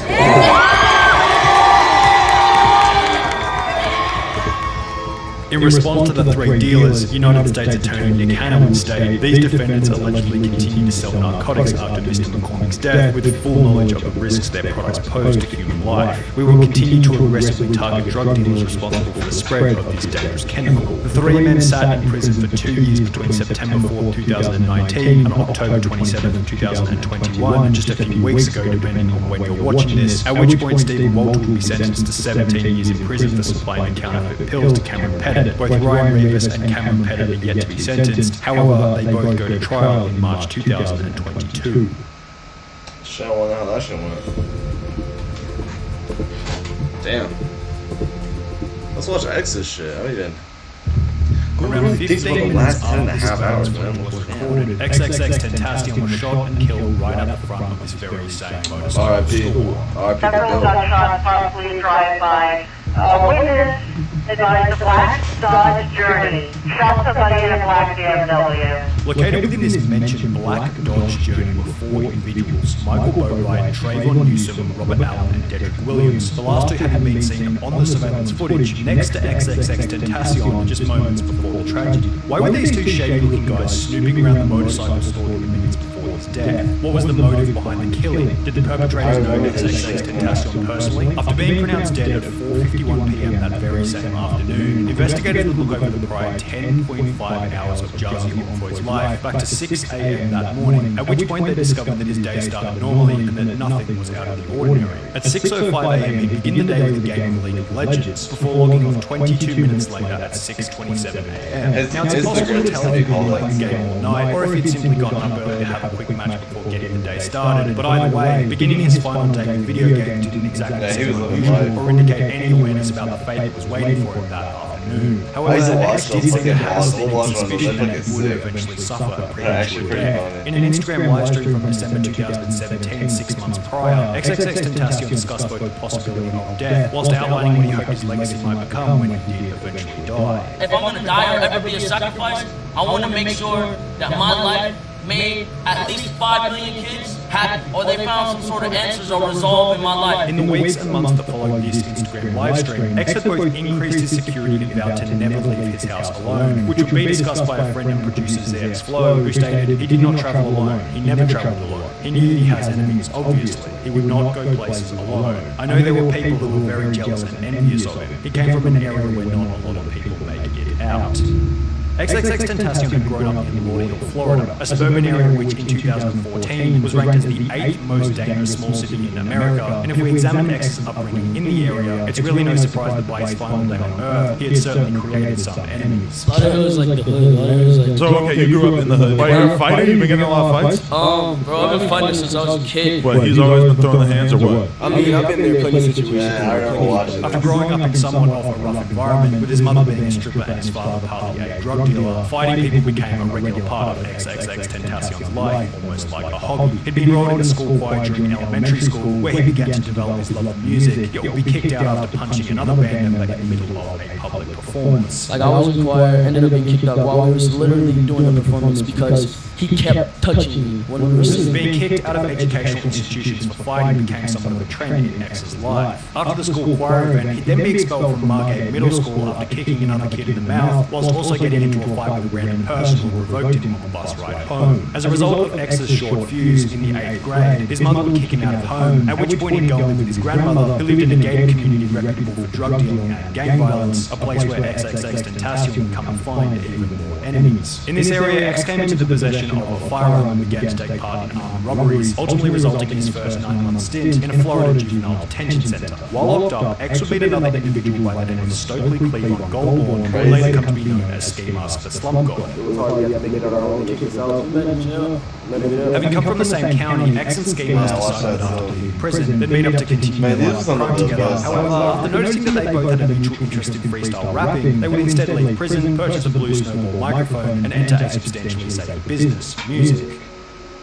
They needed an outlet to just stop getting in trouble when doing stuff off of eBay. It was like a snowball, like Audacity and a laptop. XXXTentacion would create his first ever song alongside Ski Mask titled "U/Flock," then posted to SoundCloud after his release from prison, with his second song Vice City discussing his desire to leave his life of crime in the past. From this point onwards, X would become so serious about his music career that over 4 years later, on the final day of his life, creating music was still very much a daily habit. Because at around 8 AM, approximately an hour and a half after logging off League of Legends at 6:27 AM, X would work on the beat for a new song recorded 2 days prior titled Chase Glass Shards, which would, unbeknownst to him at the time, be the last piece of music he ever worked on. This would continue over the next 6 hours between 8 AM and 2 PM, in the process interacting with his girlfriend Genesis, who had become sick and was considering seeing a doctor. Without the knowledge that after that afternoon he'd never see Genesis ever again, X had something else on his mind, buying a new motorbike. At 3:11 PM, X would FaceTime his mother for 2 minutes, asking if she'd accompany him to a motorcycle dealership in Deerfield Beach, to which she would say no, sparking an argument, resulting in her agreeing to instead go to the doctor with Genesis. Vowing to never leave the house alone, XXXTentacion would instead head to the dealership with his step-uncle, stopping by the Bank of America on the way over. X pulled up to the bank driving his $150,000 BMW IA, whilst wearing a gold chain and a $2,000 Louis Vuitton bag. He walked in calmly and withdrew $50,000 in cash, placing each and every $100 bill neatly into his Louis Vuitton bag, at which point he'd be noticed by the 4 previously mentioned suspects, Michael Boatwright, Trayvon Newsom, Robert Allen, and Dedrick Williams, establishing a potential motive for the killing, financial gain. Just weeks prior to this $50,000 cash withdrawal, XXXTentacion had signed a deal for his 3rd studio album, worth a reported $10 million US.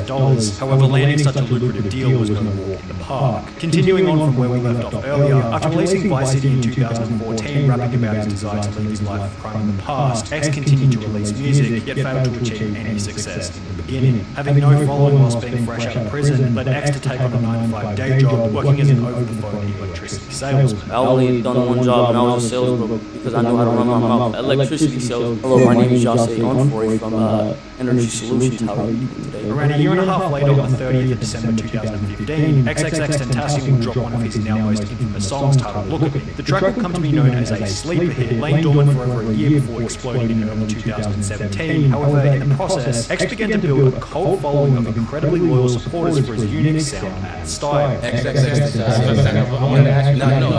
Now he's still growing, and you know he's very young, and as every artist, you know, is growing. When he speaks, you know, you can tell he's actually a smart, intelligent individual. He's not a dumbass dude, and I think he actually has a message. So.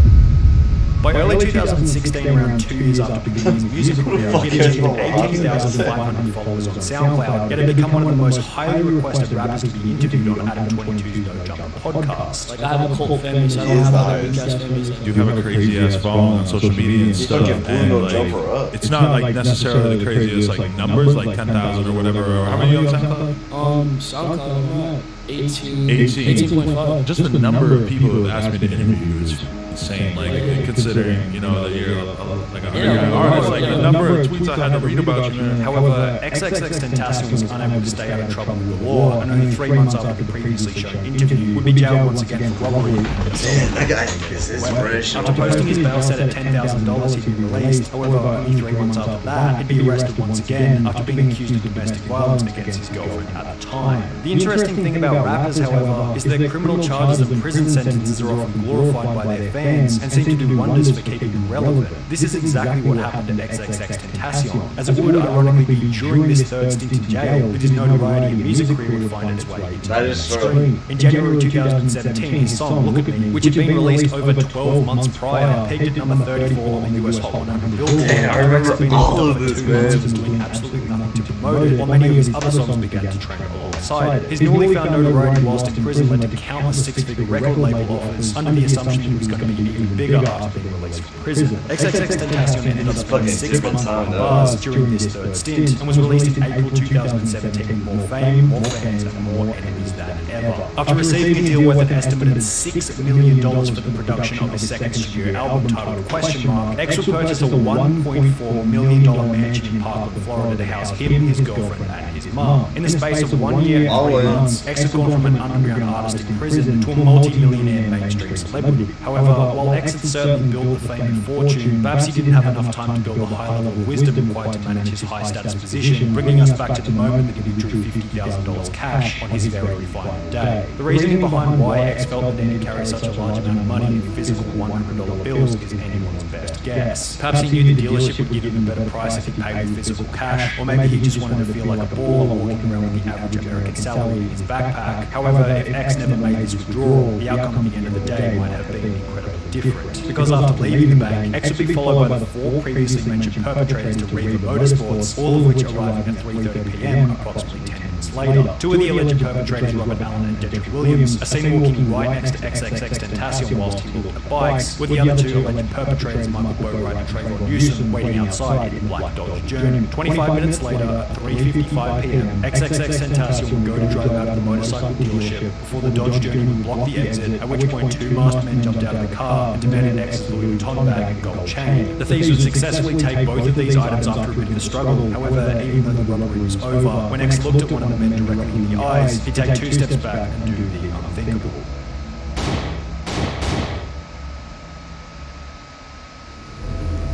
This is something that has really stunned fans of XXXTentacion, a rising star here in South Florida. Fans began to gather here right after learning about the shooting that claimed his life. They just held a moment of silence, but they've been here listening to his music, praying, and lighting candles in his memory. Disgustingly, the hours after X's death, Dedrick Williams, one of the suspects, would record a video of himself happily dancing around with a bunch of $100 bills, also spending $800 on designer clothes at a Fort Lauderdale store the day after the killing. Similarly, police would find a $400 receipt for clothing and shoes in a garbage can at Michael Boatwright's house, purchased 13 days after X's death. However, while these complete and utter scumbags were living it up on their newly found unearned fortune, X's music career was having its own after-death explosion. When he passed, bro, I went up 1 million followers. Yeah, I know. Anything that had to do with him went up. I mean, yeah, it's weird to see like his Instagram followers doubled when he passed. He went from like 7 to 14. Like, it's just crazy to see how people react when somebody passes. As mentioned in an article written by Hypebeast, sales of his first studio album 17 jumped up 9,000%, while his sophomore Question Mark project released back in March saw a staggering 41,306% spike in less than 24 hours after his tragic death. Similarly, his average monthly YouTube music viewership jumped from 150 million per month to 400 million per month following his death, giving him a permanent increase in the value of his music as an offset to his passing. It was kind of like karma, a superstition that X certainly believed in. I believe in past lives, future lives. I believe in karma cycle. I believe until you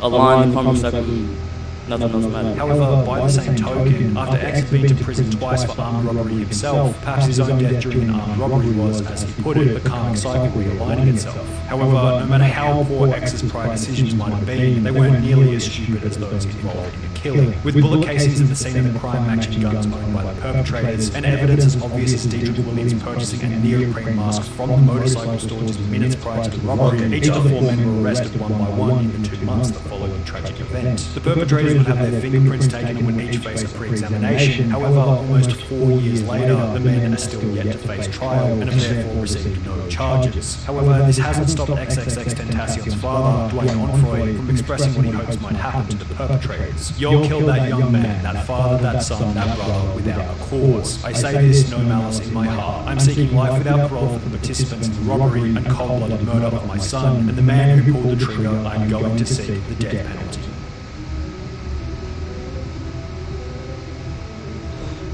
I don't think it works like that, though. I ain't gonna lie. I don't want to be like fucking making jokes and shit, but it's not your choice. It's the prosecutor's choice. Damn, this dude be clocking what they be doing right before they die? That's fucking crazy.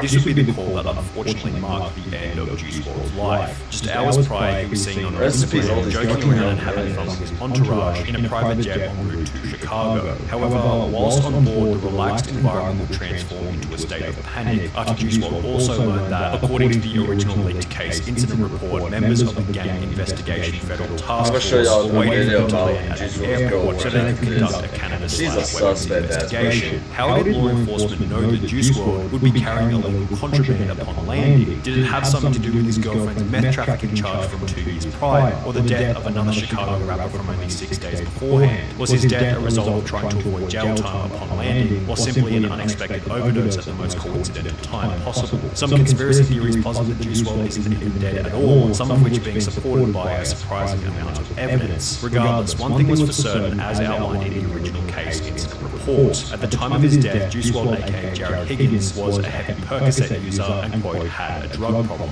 He tried lean for the first time in the 6th grade after listening to Future's 2011 mixtape Dirty Sprite 1, with Juice stating, "What do you expect if I'm a young dude that really loves music, really looks up to these artists? I didn't have a man giving me no type of guidance. My father wasn't in my life like that. So listening to this grown-ass man rap about lean, I'm like, well, that sounds really appealing." You always had issues with drugs even before you started to get famous and rich. Yeah, for sure. I mean, it was something that I was into early, low-key, due to music. The second song I ever heard about Future, Dirty Sprite, like off the first Dirty Sprite mixtape, had me wanting to sip lean at like 11, 12 years old, bro. 2 to 3 years later, Juice found himself getting involved with harder substances. I ran into some Percocets my freshman year, 14, 15 years old.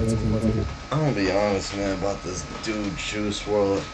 Isn't me? He even back then, remember, he always gave me the vibe like he's the guy that he's the quiet guy. He never wants to talk. You know, he always thinks he's cocky as fuck. Think he can do this, that, and the third. He gets all his money, starts acting crazy. Crazy. I'm just saying. However, despite showing his knowledge about how bad these drugs were, Juice was unable to stop his addiction. Your mind is telling you hell, but the body is dependent So it's like, it can tell you apart. His music often referenced needing to take these substances as a coping mechanism for what his girlfriend explained to be an anxious, overactive, fast-paced mind. Being so famous with access to such a large pool of money also seemed to influence Juice WRLD's drug problem. Do you feel like you fell into that trap though, as you started to get money and stuff, you just started to do more and more drugs and kind of let it get bad? I would say, I guess some. While in a different Instagram livestream, he'd stated that money did almost nothing to fix the problems that had caused his drug addiction in the first place. I deal with anxiety and depression just because you got money. Money is the answer to certain problems, but it is not the answer to those type of problems. In the months leading up to his death, Juice's drug problem appeared to have gotten worse. We calculated it up, and it was like over 20 pills a day he was doing. Juice's recording engineer Max Lord would state in a GQ interview, we were all starting to be on his case a lot more about the amount of pills he was taking. He was hiding and compartmentalising how much he was doing with different people. He'd come into the studio room and act like he hasn't gotten high at all that day and do a certain amount in there before I tell him, bro, no chill. Then he was going upstairs and hanging out with the guys and doing the same thing. Max Lord would then go on to state, I and a couple other people had come to him in tears like, we're worried about you and we're scared we're going to lose you if you keep up these habits and we have to do something, which led to Juice WRLD agreeing to attend rehab, which was scheduled to begin on the 22nd of December 2019, 2 weeks after he would board the flight that would ultimately lead to his death. Jay was supposed to go to rehab that month. We tried so hard to do positive things every day, like ride dirt bikes or paintball to keep busy, and not do pills, but every night once he hit the studio, that was it. He loved it. With all this in mind, it's hardly surprising to hear that when Juice WRLD and his 8-person entourage would pull up to the plane, they were carrying an otherworldly amount of illegal narcotics. The group had shown up to the chartered private jet over 3 hours late, according to FlightAware's plane tracker. However, during the Into the Abyss Juice WRLD HBO show, his cousin Sean Bailey would state that they were actually 6 hours late before going on to mention that the pilot was in a foul mood as a result of the delay. The advantage of chartering a private jet is that once everyone is inside the plane, you can take off instantly. There's no waiting around as is the case with a commercial flight. However, after the group boarded the plane located in Van Nuys, California, they sat around for approximately 15 minutes without leaving, saying that something felt off. Pilot was acting weird, the stewardess lady was acting weird, and I just felt something off. I got up to like, yo, we should leave. You know what I mean? I got up, walked to the door, and then like, to see if the cars were still there, and I'm like, because I was gonna be like, yo, let's just stop this plane. Like, something's not right. The details are foggy, but this seems to have been the time during which the pilot of the flight notified law enforcement in Chicago about the contraband on board. This move has since proven to be incredibly controversial online, with rappers such as Boosie as well as Juice's girlfriend claiming that the pilot's snitching had resulted in Juice's eventual death. I've lost 2 of the most important people in my life because of snitches. However, others such as this lawyer on Twitter stated the pilot was trafficking drugs and guns in know. Little shorty with snitch on you is so quick. Just want y'all to know that. These little pretty ass girls, yeah, she don't snitch on you. Voluntarily and wanted to go home to his family. This is in no way his fault, children. There are multiple Reddit posts arguing about whether or not the pilot is in the wrong, so it's probably best approached by drawing your own conclusion. However, all of this is still assuming that the pilot was the one who notified law enforcement in the first place. There's no confirmation of this in the official police report. Other theories posit that law enforcement planned on searching Juice's jet, as only 5 days prior, the FBI had arrived in Chicago to investigate the gang-related murder of another rapper going by the name of Shooter Shells. Shooter Shells had released a diss track just prior to his death aimed at the rival gang distantly related to Juice WRLD's record label. So it is possible that the searching of Juice's jet had been a result of suspected gang activity, considering the official police report does mention that the search was for cannabis/weapons. Regardless of the motive behind the search, one thing was for sure. The agents weren't leaving Chicago airport until the plane had been searched in its entirety, which would be relayed to those on the plane as they flew towards Chicago. Everything was normal and everything was fine. Once we started getting closer to Chicago and we started getting service on our phones, our security guard, Hen, texted the group chat and was basically like, cops are here and they have a dog. This would be the point at which Juice WRLD took an unspecified but assumed high quantity of Percocet pills. The motive for this, according to the popular mainstream media narrative, was so Juice could avoid drug charges upon landing. And while this idea makes sense as a surface-level theory, many prominent individuals believe it to be incorrect and fabricated to make the story more interesting when reported. For example, Chris Long, Juice's videographer, who had been a part of the entourage on the final plane ride, took to Twitter stating, Jay did not swallow a bunch of pills because the police were at the airport. He gave no F's about them being there. He could could have flushed them down the toilet if he cared. Jay was just hooked bad. The amount he took daily was absurd, and he hid how much he took from mostly everyone. Everyone around him tried really hard to get him to slow down. When he agreed to rehab, it was because he wanted to lower his tolerance. He didn't want to stop. Oh, Juice knew the cops were coming, so took a handful of pills. I'm like, that's not what happened. I'm like, Juice did drugs, yes. You know what I mean? But he didn't try to hide them, or he knew he wasn't going to get in trouble. He had people around him that are going to take care of. Other individuals furthered this claim, such as Adam22 from the No Jumper podcast, who had been close with Juice WRLD in the lead up to his death. I wonder to what extent that story is maybe different. It seems kind of so silly to just take a bunch of pills when it's like, if you were really getting busted with a bunch of illegal stuff, a handful of perks is not going to make a dent in the case. Perhaps Juice took a high dosage to alleviate his anxiety, knowing that he was probably going to be arrested after landing. Alternatively, maybe he knew he was headed to jail for the night as a result of the other stuff on board, and was taking an extra high dosage to avoid withdrawal later. Whatever the motive happened to be, the pills had been taken, and there was no going back. After landing in Chicago at 1 a.m, the group put him up on a plane before taking a seat in the empty private jet terminal. According to the official case incident report, a police canine dog then entered lobby, began search, and immediately indicated a positive alert on a suitcase on the first cart. The dog then left and re-entered lobby for search of second cart. Canine immediately alerted on a suitcase on the second cart. Upon opening the first bag, ROs discovered a large amount of vacuum-sealed green leafy substance, suspected cannabis, and when they say large amount, they mean large amount. Juice WRLD and his entourage had packed a total of 70 pounds of cannabis into their suitcases in preparation for Juice's birthday, which had been scheduled for the night after he would die. This weekend, we're going to Chicago to celebrate his birthday. It was just his birthday the other day, but we're going this weekend, Saturday. We're flying out there. We're gonna have a birthday party with his mom, his family, friends, and stuff like that out there. So. Wow. However, the sheer amount of substances held by the group has spawned a list of alternate theories about why they had been transporting such a high quantity in their luggage. One theory, which to be fair sounds a little far-fetched, is that the drugs were for Juice WRLD's girlfriend to sell after they had arrived in Chicago. The theory having come about after a user named Squirt Reynolds would tweet, Ali Lottie, Juice WRLD's girlfriend before he passed, is a high-profile drug dealer and may have contributed to him passing away, a thread which contained a document showing that Ali had apparently been to court in 2017 for the importation of methamphetamine. Ali would respond to the tweet by stating, "Never seen methamphetamine ever, and I'm pretty sure methamphetamine is Adderalls.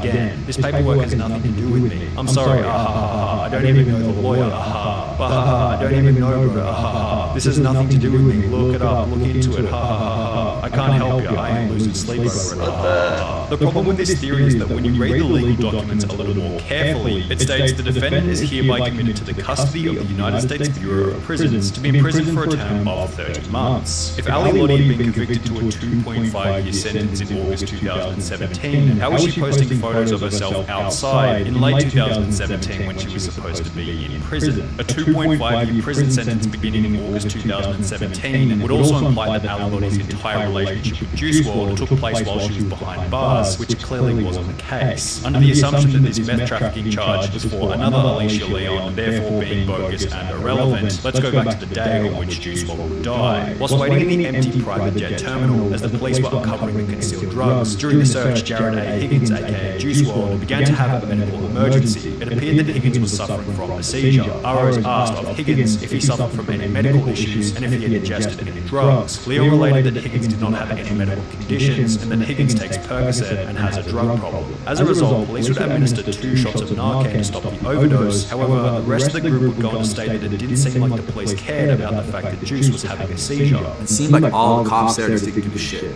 Like they sat there very nonchalantly, like Ali's screaming, calling out. Following the realization that Juice WRLD was overdosing, he'd be rushed to the Advocate Christ Medical Center before being pronounced dead at 3:14 a.m., with the autopsy ruling the cause and manner of death to be oxycodone and codeine toxicity/accident. And while this would tragically mark the end of Juice WRLD's life, it would begin a string of conspiracy theories which put forward the idea that Juice WRLD wasn't really dead. I may sound crazy, but please listen up. I don't believe Juice WRLD's dead. Those who believe the conspiracy reference tweets such as this one from 2017, which read, "My goal is to get overly famous, shine for a couple of years, then fake my death." In the song Legends, Juice would write, "What's the 27th club? We ain't making it past 21," which was certainly interesting considering Juice had died only 6 days after his 21st 21st birthday. This was accompanied by him mentioning that he felt like John Lennon in the song All Girls Are the Same, which many considered to be further evidence for the conspiracy since they both died on the same day of the year, December 8th. In addition to this, an artist by the name of Clever, who'd collaborated with Juice WRLD in the past, would release an album titled Crazy in early 2021, with the first letter of each song on the album spelling out the sentence Juice WRLD is alive. So if he wasn't dead, where had he gone? Well, the main theory is that Juice WRLD's currently living in the Bahamas. This theory began after he posted a photo in October 2019 on Instagram of a private jet with the numbers N999EH. By tracking the plane, it can be seen that instead of flying from LA to Chicago on the date of Juice's death, it instead flew to Nassau in the Bahamas. However, the problem with this conspiracy is that the N999EH jet was more than likely a rental jet owned by a charter company, meaning that it could have been anyone flying to the Bahamas on the day that Juice died. It's probably important not to give these conspiracy theories too much attention, as the ludicrousy of them could probably be seen as disrespectful to those who had to witness Juice's unfortunate passing, and the emotion shared by those in his inner circle is almost certain evidence for his tragic death at 3:14 a.m. on the 8th of December 2019.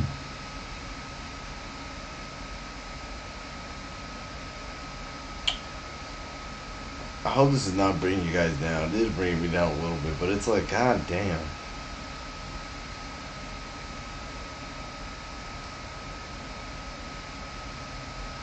Dark side of Ryan Toys review. I didn't know there was a dark side.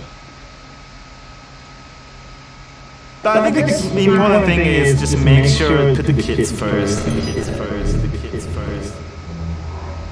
Nothing more than tool marketing to go young children, zero about the kids. It's straight up dangerous to shoot or violence to parents. I hate to tell everything about it. Seriously, it's a giant commercial and they are always talking about freaking McDonald's. Young brains are impressionable. This is completely not what the child is. But garbage, pure garbage, just not the way to manipulate kids to make them with this type of parents. It has no education. Why would child be happy? He's going to have girl issues because everything is about me. Ryan's toy is like a trap reality TV show small too. It seems to be addicted to kids that have no real substance. Damn. Isn't the mom's voice the most single irritating thing of it? According to Forbes, throughout 2020, Ryan's World took home an approximate income of $29.5 million, making him the highest paid YouTuber for the year, above the likes of Mr. Beast and Jeffree Star. The most significant part, which I'm sure many of you are already aware, is that Ryan is only 9 years old, making him younger than the Angry Birds mobile game, the film Avatar, as well as the legal working age for a McDonald's employee. $29.5 million isn't exactly a bad wicket for anyone who's yet to go through puberty. Considering in every episode it looks like Ryan is having the time of his life, on the surface it seems as though the Ryan's World channel is the spitting image of perfection in itself. However, like all things in life, the Ryan's World channel has a dark side that's really talked about in the media. We try not to capture any moment that Ryan's in distress. Legal battles to do with not fully disclosing paid sponsorships within videos, the exploitation of Ryan for the financial gain of his parents, and most surprisingly, the criminal history associated with Ryan's mother, Luann Kaji, who in her younger years actually went to prison. 7-year multi-million-dollar YouTube star Ryan Kagi's mother has a criminal past. In June 2002, when Ryan's mum was 18 years old, she was caught shoplifting at a J.C. Penney located in her hometown of Houston, Texas. The security of the store discovered that she'd been trying to steal 6 items of clothing, totaling $93, which is equivalent to around $135 today. After being taken back to the police station, she would be fined $150 for the theft, given 40 hours of community service, as well as being put on a 6-month probation period. On top of this, she had to carry an offender identification card while also attending an anti-shoplifting program. However, here's where it gets interesting. Rather than simply showing up and doing her 40 hours of community service, she sat around and did nothing. Luann didn't report to her community supervisor, didn't pay the fee she was supposed to pay, and didn't even show up to any of the community service when scheduled. For this reason, she would be arrested again, and instead of a $150 fine and a slap on the wrist, she will be sentenced to 2 months in the Houston Harris County Jail. She will remain in jail for 30 days, after which she will be released, and from the information available, manage to stay out of jail from that point onwards. Now, making a judgment about an individual's character based on what they did at the age of 18 is perhaps a little unfair. People change a lot in 18 years, so her going to jail could be totally discountable, but at the same time, I think it would be unwise to pass it off altogether as she was just young and went dumb. It's not exactly like she was 13 years old stealing some food because she needed to eat and didn't have any money. She was 18 years old and going out of her way to steal expensive clothing, something that's more of a luxury than a necessity. Then, as mentioned, she would go on to double down on her mistake by failing to comply with the consequences. She just ignored them, giving us an insight into her character at a younger age. Perhaps this is a far-fetched assumption, but maybe we could also say that it showed us she had an innate willingness to cut corners in order to get what she wants, which will be an important factor for later parts in the video. After this whole prison saga was over and done, Loanne would meet her future husband Scheinder, with whom she would later have her first son Ryan in October 2011. In March 2015, at the age of only 3.5, Ryan asked his mum, how come I'm not on YouTube when all the other kids are? I was watching other people, and I was like, why am I not on there now? Following this statement, Ryan's parents would create the Ryan Toys Review channel and begin making the videos with him shortly thereafter. Let's go get it then. You want it? Okay. Put it in the cart. In July 2015, only 4 months after creating the channel, they would see their first piece of viral success with their video Giant Wayne and the Queen Egg Surprise, which gained 20 million views after only 1 month. Following this success, the channel began posting new videos daily, and while this was great for the growth of the channel, it began the discussion about whether the channel was really in the best interest of Ryan, or was it borderline abuse to have the child do so much work with money ultimately going to the parents. There's always been a question of ethics in any discussion related to kids' channels on YouTube. What are the labor laws about putting your kids in videos? Like, what? How do you quantify the value that they're bringing to the content? Is that value going back to them? But is the criticism towards preteens making more than $1 million a year on the YouTube platform just pure jealousy from other people who might be in their 40s making 60 grand a year, or is there a legitimate case for concern? It's an extremely difficult topic to determine for a few main reasons. Firstly, there'd be channels where the child, being the main star, legitimately wants to be a part of the show, which is apparently the case with Ryan. What was special is that he wanted his own YouTube channel. And you have a lot of parents who like, come on, pushing their kids out there. However, there are other channels on which you can tell the kids clearly don't want to be involved in the videos, and the parents are forcing them to appear in order to gain ad revenue. Cody! I remember this. So in order to determine whether Ryan being involved in the videos is a part of the channels of the dark side, we have to first determine a few different things. Is it voluntary involvement? Is he being held at gunpoint to perform? Does he have to deal with the difficult parts of the channel like editing, criticism and innovation? How much of the spoils and rewards actually go to Ryan in the present and future? We see comment after comment talking about how they are exploiting him, which would be awful if true, but simply having him appearing in the videos isn't really exploitation. We need to ask more questions. Now the first thing we have to establish here in order to determine whether Ryan's appearance is a part of the dark side of the channel is whether or not Ryan is being forced to appear in the videos. Now Ryan stated that the channel was birthed because he personally wanted to be on YouTube and it wasn't because his parents forced him. However, it's also important to question this statement with a healthy level of skepticism. Ryan was only 3.5 when he was first put on the platform. It's hard to believe that any kid of that age would already be keen to personally appear on any kind of public platform, but I could be completely wrong with that. As shown in the same video, the #1 most desired job for kids aged 8 to 12 is YouTube star, followed by teacher, professional athlete, musician, and astronaut. However, if you did a study on the most desired jobs for kids aged 0 to 4, they probably wouldn't have an understanding about the concept of working a job. For this reason, I'd make the assumption that the idea for the channel was more than likely from Ryan's mom. And the story of Ryan just seeing other kids on YouTube and wanting to be a part of it as well is an over-embellished statement to go along with the channel's light-hearted branding. However, while this somewhat answers whose idea it was for the creation of the channel in the first place, it fails to answer the more important question: is Ryan being forced to appear in the videos? In the beginning, perhaps there was a trade-off between Ryan and his mum, where if Ryan's mum got to film Ryan in the videos, Ryan would be able to get as many toys as he wanted. A deal that makes sense for both parties involved. You can clearly see in the beginning that Ryan isn't being forced to appear in the videos. Kids aren't very good at hiding their emotions, especially 3-year-olds. If they're sad, they'll show it. If they're happy, they'll show it. Why do you want this? Because I like it. Is it fun? Does it look fun?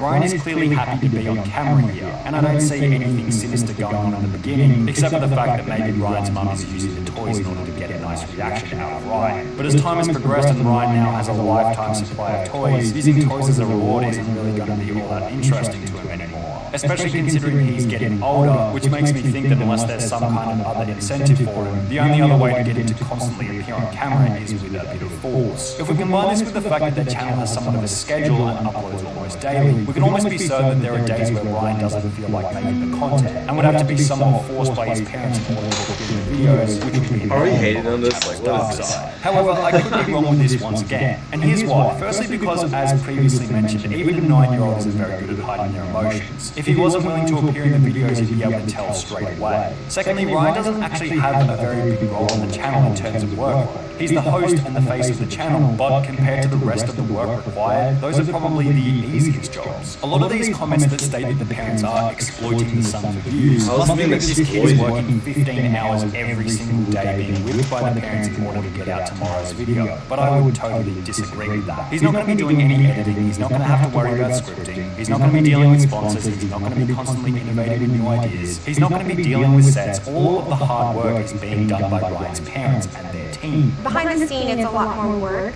than somebody might think. It is very time consuming. I would do all the editing after Ryan goes to bed, so I would stay up several hours. Assuming all of the back work is done by the parents, each of these videos could probably be filmed within the space of an hour. On top of this, there are videos where Ryan literally has 3 lines, with the rest of the video being taken over by an adult talking in a kid's voice. Ryan's total quote-unquote work week is probably like 10 hours max, which isn't exactly all that bad, especially when considering how much the channel is earning, which brings us to the question of finances. Revenue is being generated because these children are creating content. Where does that money go? The parents are keeping that. One of the often perceived dark sides of the Ryan's World channel is that the parents are pocketing all the money. I hope when Ryan's 21 he gets to sue his parents for not sharing any money with him. Now the level of idiocracy within this comment is immeasurable. Firstly because I've had a good look and there's absolutely no source. Ooh, this is good. Down Ryan's channel is dead. Surprise, surprise. Who would have thought that egotistically flexing designer clothes on 10-year-old kids makes you look a little self-centered and isn't all that complicated? This is to 10-year-old kids too. The Asian Jake Paul, the Walmart nigga, another one of those micro-brain celebrities who are just famous for being famous like Jake Paul and Kim Kardashian. Proven only by the fact that all he had to talk about in his final uploads were his ex-girlfriend. From 200 million views per month in August 2017 to 2 million views per month in November 2020. And I think it's safe to say that no one is disappointed about this absolute leech's 99% drop in views. And in this video, we're going to go on a journey to discover exactly how it happened, beginning with his rise to fame and then followed by his demise. The only appropriate spot to begin is at the creation of his channel. Roscoe began his channel on the 25th of September 2012 at the age of 15. This was followed by his first upload a week later, a Call of Duty video which gave us the opportunity to get an insight into the individual running this newly created channel. Yo, what up, it's your boy Rice. Rice Super Gum. You can call me Brian, that's my real name, you know?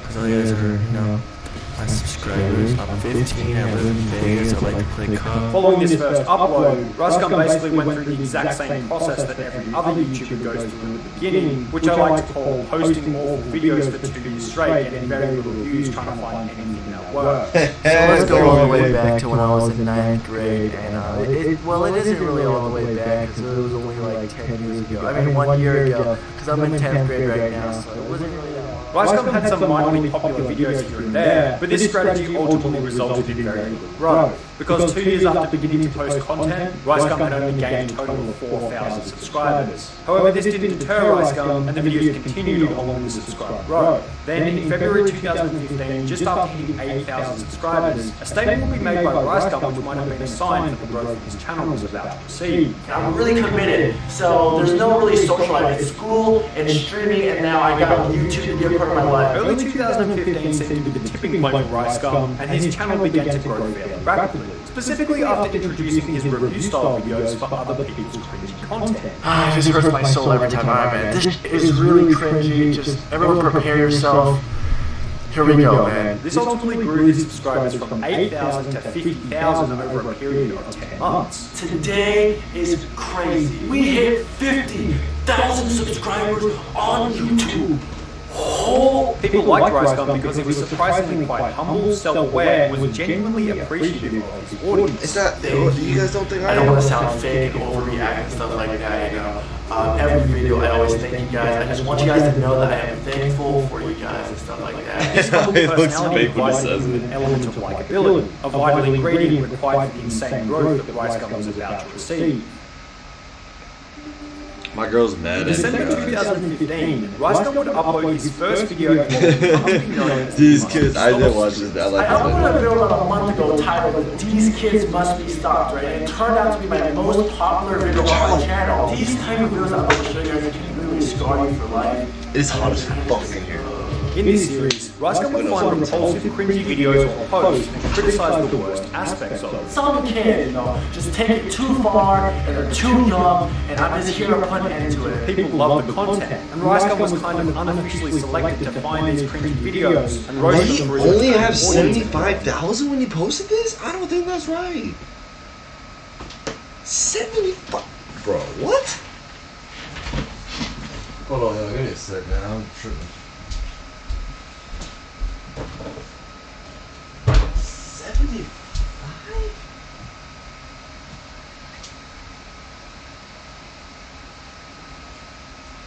Okay.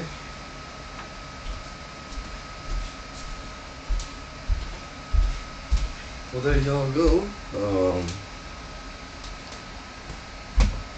That video went so viral, bro. Like I'm like confused actually.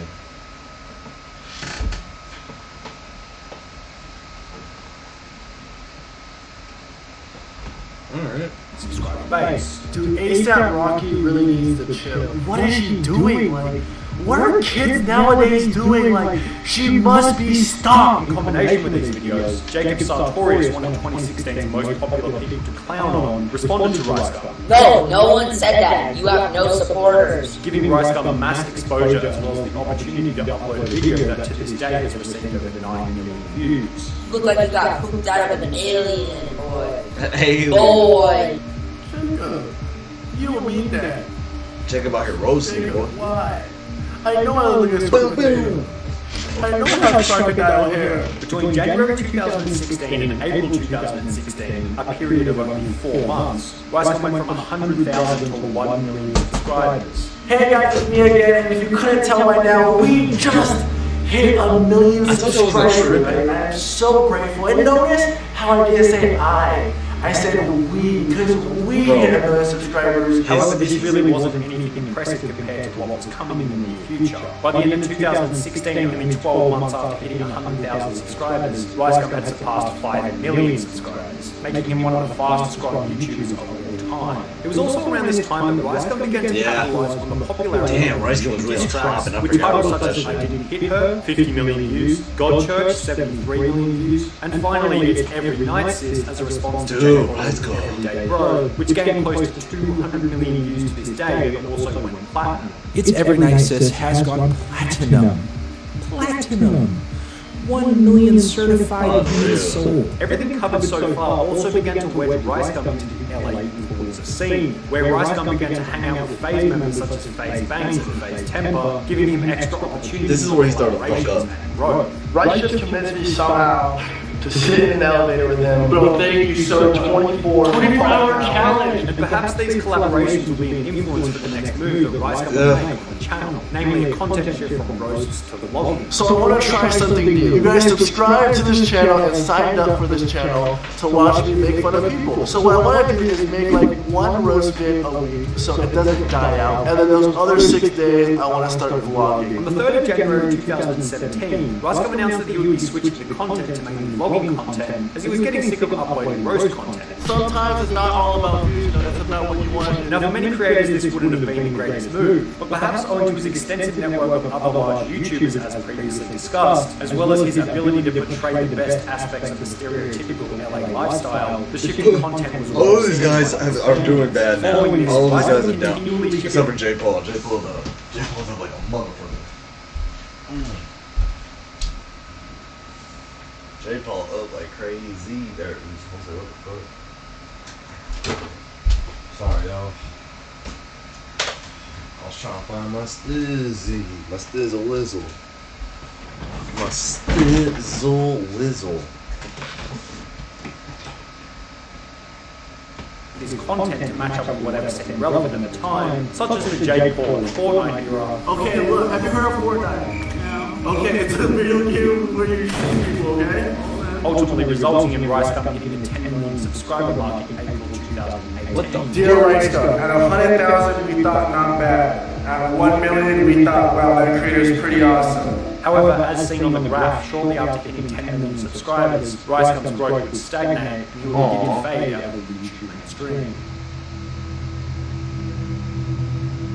At 10 million subscribers, nobody would have expected that the growth for Rice Gum's channel would soon come to an end. His channel ending up as nothing but the land of broken promises, a poor upload schedule, and an ego the size of a Jew. Facts. In late 2018, Rice Gum began to build up a reputation as a guy who would always promise something to his fans but never deliver. This was usually in terms of upload schedule and video type, with the main scenario usually being that Rice Gum would promise to begin uploading every single day. I'm gonna try to post every single day from now Damn, I remember on. this. Try to drop more music, maybe weekly, maybe once every 2 weeks. I'm dropping music, uploading every day. However, would always fail to do so, leading him to have to constantly apologise to his fans. I have a lot of supporters and I have a lot of haters, but slowly my supporters are turning into haters. It's a combination of lack of content, broken promises, and just being inconsistent is honestly This is before all that You guys deserve a lot better. What he started to do was erode the trust between Rice Gum and his fan base, something found to be extremely depressing considering he used to say things like this in his 1 million subscriber special. I do realize that a lot of YouTubers hit a million, 2 mil, 3 mil,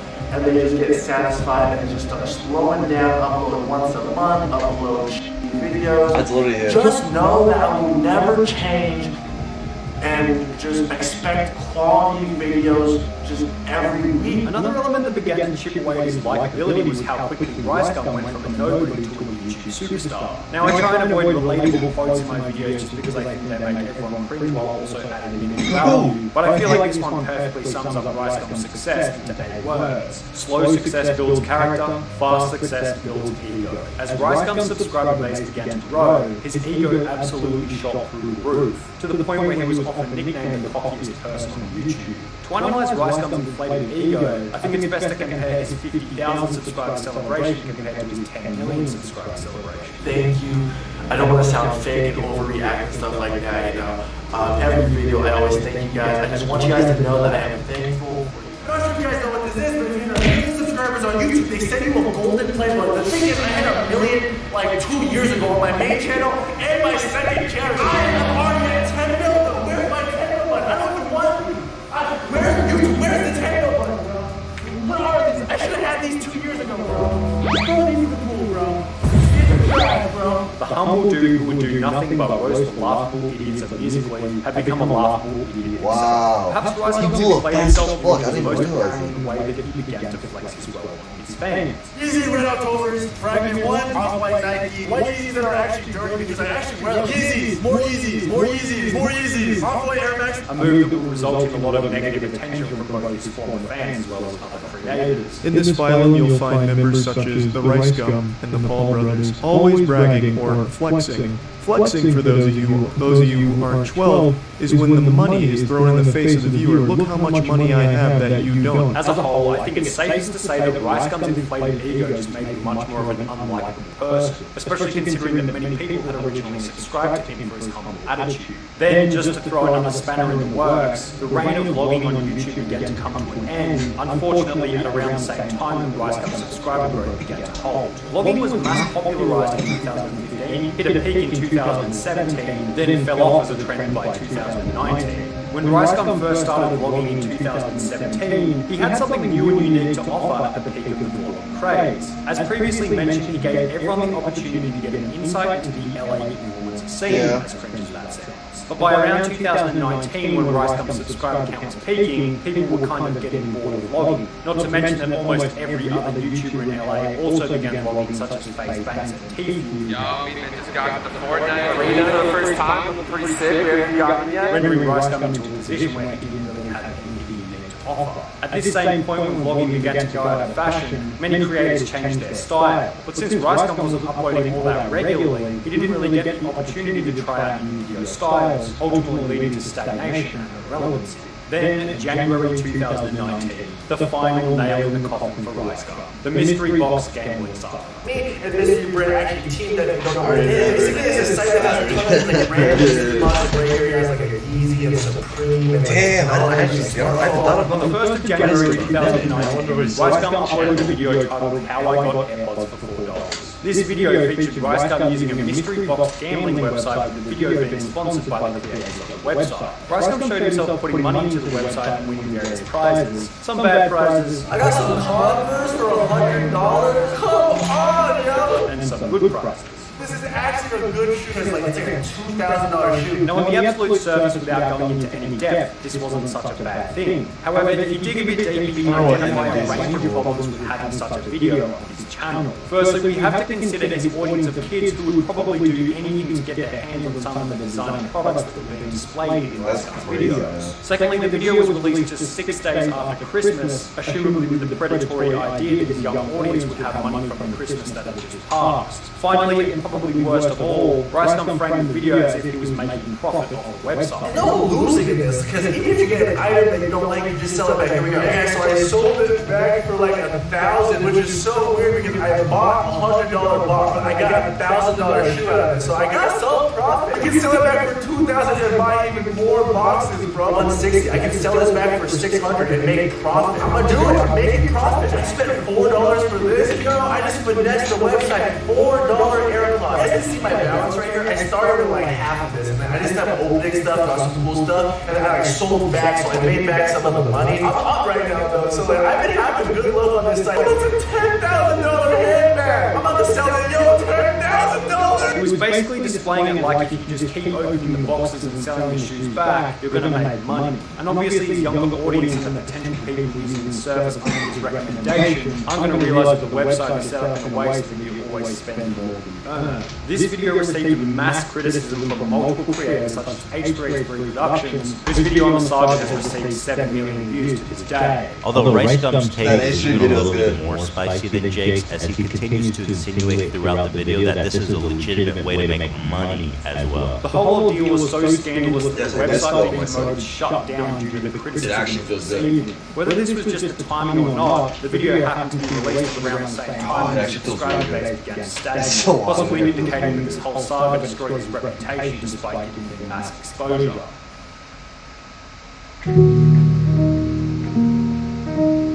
Since this event, Rice Gum has just kind of slowly been losing relevancy as the upload schedule gets weaker and weaker. Rice Gum has failed to evolve from vlogging with his content barely changing since around 2018. So if we go back and make a judgment as to the exact reason why Rice Gum has ended up becoming irrelevant, it's probably a combination of everything discussed. However, I would say that the main reason would be because of how little he posts these days. His videos still get over 1 million views each, but he hasn't posted in 5 months, which as we all know is about 50 years of YouTube time. I'm sure if he came back and started posting regularly, he'd probably still get reasonable views. However, if you don't put the effort into making the videos, then surprise, surprise, you'll only be getting a maximum of 80,000 views per day. However, I think it's also safe to say that it hasn't only been his poor upload schedule.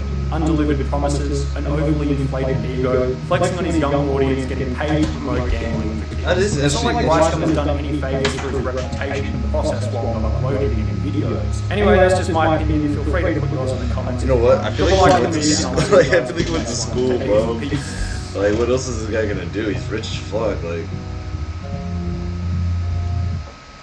Reality is hitting Little Zan now. You feel me? The money probably not coming in the same way. Staff's trying to get 30 grand out of him to finish up the balance on the G-Wagon. He don't got 30 grand for it. 30 grand when he had who knows how much money else. That's what he had. I would cut my arm off if Little Zan has $30,000. It was just 3.5 years prior that on the very same podcast, Lil Zan was sitting back and bragging about owning 3 different Los Angeles apartments. I have the same one 10 floors up now. Really? Yep. What? Don't you have another one on the street too? And another one on the same floor. Why do you have 3 apartments? One for my parents, one for me and Eli, my hacker, and then one for the hose. The hose? Despite once being in what seemed like an unlosable situation, it was obvious that over the long run, Lil Xan's failure was not only inevitable but deserved, and it all began with what seemed to be that shit bring a whole ethic, dating all the way back to I like that song too. So I failed every class up until I dropped out freshman year. I just cannot. He actually made a really good fucking song. Now, we shouldn't make the argument that poor grades in school automatically result in a poor work ethic over the long term. There are simply too many examples of mediocre people performing terribly in school before going on to achieve greatness in a different field. However, there's a bit of a difference between finishing school with bad grades and failing every single class before dropping out in your freshman year of high school, as was the case with Lil Xan, establishing what you might call something like a predisposed naturally poor work ethic. They could never get Xan to do the shit that he actually had to do for his career. Like, I remember talking to Stat about it, and he's constantly frustrated. There are going to be numerous examples throughout this work. Lil Xan often being unable to do the work whenever it was required. We already discussed him dropping out of school in his freshman year, but it continued into the beginning of his music career when he failed to show up to countless meetings with other big rappers who had given him an opportunity. When at less than 2,000 followers, he'd been noticed by an individual named DJ Fu, who wanted to take Lil Xan to meet a potential manager by the name of Stat Quo, who was an old school sober rapper and manager who had worked with Eminem in the past. If it wasn't for this guy, I would literally never have been discovered, never met Stat Quo. We wouldn't be doing the No Jumper day in the life. However, as mentioned just prior, despite this insanely big opportunity while still at such a small follower count, Lil Xan kept missing meetings, either as a result of being disorganized or because he thought the meetings were too good to be true. It was a time when SoundCloud rappers were popping up left, right, and center to the point that it was becoming a meme. Lil Peep, Lil Skies, Lil Pump with the Gucci Gang. Is Lil Pump actually an artist? Is he a rapper that is truly worth taking seriously? The border between being a musician and being a meme? So when a song was released to Lyrical Lemonade titled Betrayed, sung by an artist with a name as stupid as Lil Xanax, people had to click to see if it was a meme or not. People clicked on it because they were like, we gotta hear what A Little Xan sounds like, you know what I mean? And then they were actually like pleasantly surprised. The song was actually pretty decent, creating a perfect storm exploiting its popularity. I've always said that it's just like the perfect combination of the name, the thumbnail, the title, the actual song itself. And shortly thereafter, it would become the most viewed video of all of Cole Bennett's Lyrical Lemonade. Just how quickly you went from a total nobody to somebody that everybody knew. It's crazy. It was so shocking. You being really close to it. However, countless comments along the lines of, if he kept making music like this, he wouldn't be a joke, hint that after this project, he would be considered as somewhat of a one-hit wonder, as 6 months later he released his long-anticipated first studio album, which would be met with many negative reviews from individuals like Anthony Fantano. We're not even at the halfway point of the year yet, and this is one of the worst things I've heard all year. Whilst failing to achieve a professional review higher than 2 out of 5 stars, or more than 5 out of 10. The reasoning for the poor release would be discussed by Adam 22 at a later date, and it was what you might call unsurprising. Like, I remember when Lil Xan's album came out, right? And I remember having a conversation with Stat, being like, what do you think of the album? Because it was pretty obvious that the album was bad. Xan put in like no work for the album. And I remember having that conversation with him. And if it was up to Stat, Xan would have been sitting in the studio, recording every night. And instead, he was just doing drugs and having random ass girls come over every night. The other issue might have been that after the insane success of his single Betrayed, Lil Xan might have been lured into a false sense of security about his future and talent as an artist. He might have felt as though he could now relax a little bit and take his foot off the gas, resulting in one incredible bang to lead the album, followed by 15 other mediocre songs. This is the self-described reason behind why T-Pain's rap career eventually failed, and could certainly have been the same story with Lil Xan. Everybody's like, it's downhill from here. The analogy was, if you pedal up the hill, you can coast afterwards. Right. And you can stop working. You have to keep working. What they don't tell you is that you coast, totally fine. There's another hill.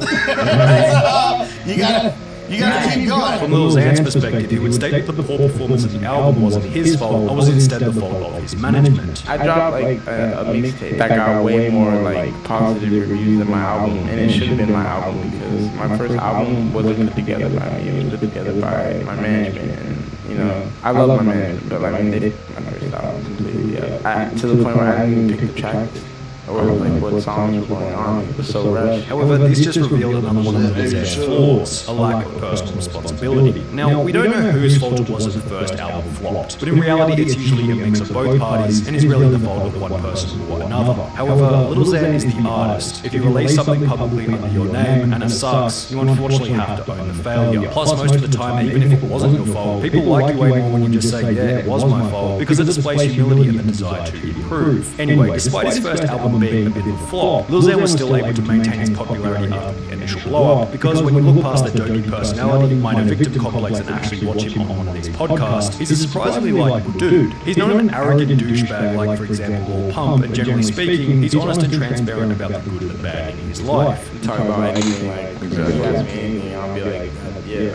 His stupid stories about having multiple threesomes in the space of a week make him entertaining to watch and listen to, making him somewhat of a celebrity as opposed to a rapper. All the interviews with Lil Xan, like, they get as much as damn near some of my music videos. Yeah. Like, right now, at this moment in my career, I'm more of a celebrity than a rapper. You feel me? Because like, I can't leave the crib without 10 kids coming up to me rather than leave the door. However, by the same token, the amount of stories that he has, which are to some extent based on poor life decisions, openly displays his lifestyle with a never-ending cycle of short-term pleasure. And this is the problem with so many of these SoundCloud rappers. The branding by default is the glorification of drugs, bringing hoes over to the crib every night, taking out loans to buy cars, Gucci, Louis Vuitton, expensive jewelry. They become so famous and successful while living this kind of life that they actually think that they're on the right path, when in reality, real long-term sustainable success is, at least in part, determined by your ability to avoid these temptations. The other problem with living this kind of lifestyle is that it's usually accompanied by a multitude of poor financial decisions. In the beginning, Lil Xan seemed convinced that this wasn't who he was. Do you go crazy hard with expensive clothes and jewelry and ridiculous bullshit, or do you hold on to it? What's going on in your life? I'm not into the I'm in the grills and like MCM, like I have like a chain, but like it's not like so expensive. It's expensive, like, I'm not into the whole jewelry. However, only 6 months later, in a video posted to YouTube once again by No Jumper, this seemed to have changed, as Lil Xan's out-of-control spending habits and lack of respect for valuable items was put on full display. It started by mentioning that he would take any sponsorships as he was low on cash at the time. Any guy who's gonna sponsor me, do it. Or take any endorsements. However, he then go on to talk about and reenact himself smashing his TV. I got so mad, I literally walked up in this the other day. I took this skateboard and I was like, then I'm like, I'm mad. Laugh about ruining a $1,200 hoodie after leaving it on the floor. So everything's on the floor, expensive hoodie, $1,200, and then go on to purchase 2 copies of the game Destiny with the goal of showing the store some love. And honestly, 2 copies of Destiny, like, it was pretty enough. Now you could probably make the argument that this was just Lil Xan spending big whilst the camera was in his face. However, there was plenty of evidence to suggest that off camera, he was also quite unwise with his money. For example, in another No Jumper podcast, he talked about how he takes 7 of his friends to Universal Studios and pay for everyone's entry just to buy 1 drink before leaving. I'll take all my homies, I'll spend $700 to take 7 of my friends in there just to get Butterbeer with it. And I don't film it or nothing. In addition to this, Lil Xan would take out a loan to purchase a Mercedes-Benz G-Wagon, the price of which starting at around $130,000 US. I'm about to get a G-Wagon. Nice. My favorite car, dream car. Now, if we ignore the fact that Lil Xan would go on to key his own car whilst angry at a later date. I just did this to my car. Scratched it, cleaned up, I just bought a key all the way. The levels of stupidity for this purchase go pretty deep. Taking out a loan to buy a car, moron. Taking out a loan to buy a luxury car just to flex on social media, double moron. Taking out a loan to buy a luxury car just to flex on social media whilst working in a creative profession where you could fall off at any moment, triple moron. Yo, welcome to Dark Man, this money whip. She's like a 9 out of 10, she's like a 10. Pretty bad. It's my first car. However, the stupidity of his G-Wagon purchase was compounded even further when he would host a public event that would ultimately result in an extra $100,000 fine. On the 21st of December 2017, just before he'd buy the car, Lil Xan would make a tweet which read as follows: "If you live in the Inland Empire/LA area and want to meet me tonight, pull up to 100 to 110 North 5th Street, Redlands, CA 92373, United States at 7:30. Now, it's hard to call Xan an idiot for this one. It was still early in his career and the tweet was made only 4 hours prior to the meeting time. He probably expected just a couple of people to show up for photos and autographs, considering the location was also on the very outskirts of LA. LA? Well, as you might guess, this isn't what happened. Around 2,000 people showed up, cars and streets were damaged, and ultimately the police would have to send in the helicopter unit before Lil Xan was arrested for his own safety. I gave like a 4-hour notice. I was heading to my hometown, so I tweeted a location, and then I just expected like 50 people to show up. That's just how I am. I got there, and this video's on YouTube, like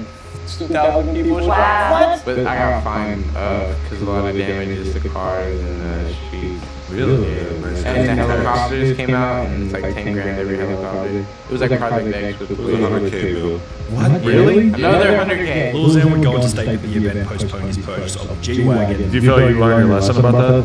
My manager said that it postponed my meeting in G-Wagon.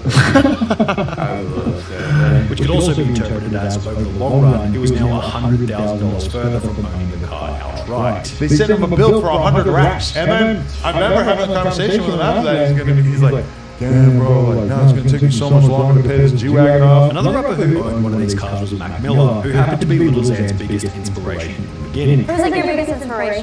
Rapping? Mac Miller, yeah. Mac Miller, he's sick, right? Yeah, like he's like a big inspiration. Like, however, when Mac would unfortunately die only 9 months later, this also seemed to have an effect on Lil Xan's desire to make music. I'd be like legit crying like in my crib, like this ain't true, bro. Like Mac did not overdose, Mac's still alive, Mac's still here. I just saw Mac 2 weeks ago. When your hero died, I don't want to make music no more. Like he was like the reason I made music. In this same interview, Lil Xan would also talk extensively about his desire to quit music and simply become a public figure. So that's why I'm not doing music. Like after I finished my contract with Columbia, I didn't know what I was signing up for. I'm more of a celebrity than a rapper at this point. So that's why I'm quitting rapping. And at the end of the day, if he's not enjoying music, the tracks that he does put out won't have the required level of effort in order to compete with other artists who are giving it their all. Lil Xan's attempt to leave music and rather become a celebrity/public figure didn't really work either. After an explosive year on Instagram in 2018, his growth would slow dramatically and has been in continual decline for the last 25 months, leading to an Instagram livestream in December 2021, in which Lil Xan would show that all of his poor decisions from the past were clearly coming back to haunt him. The industry just doesn't care. They just want you to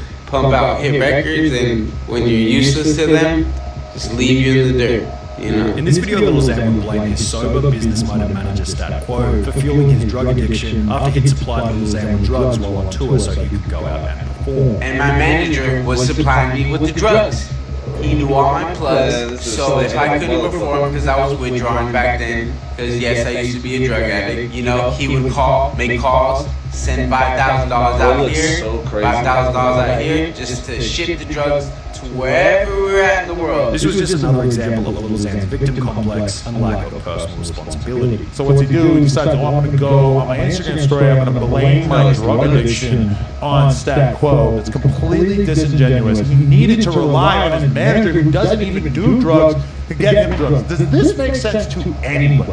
No. At a certain point, you just have to accept that like your problems are your own, and then you can't just run around playing the victim. After many accused Lil Xan of snitching on his manager, despite he being the one with the drug addiction, Lil Xan would respond by stating that you can't snitch if you're not a gang member. Oh, you're a snitch now, bro. He didn't make you do that, all this stuff. Like, bro, how am I a snitch? Did I go to court and rat on my gang? I don't have a gang. You can't snitch if you're not a gang member, bro. Miss me with that. I'm trying to help other artists in particularly my similar situation. In the Instagram livestream, Lil Xan would also reveal that his manager had taken the G-Wagon from him, as Lil Xan still owed $30,000 on it, which Lil Xan would say was unreasonable, as he had paid for the majority of it. Also, he took my car away too, that I paid the majority of the money, and now he wants $30,000. Now he's living in this weird ass house to pay it off, which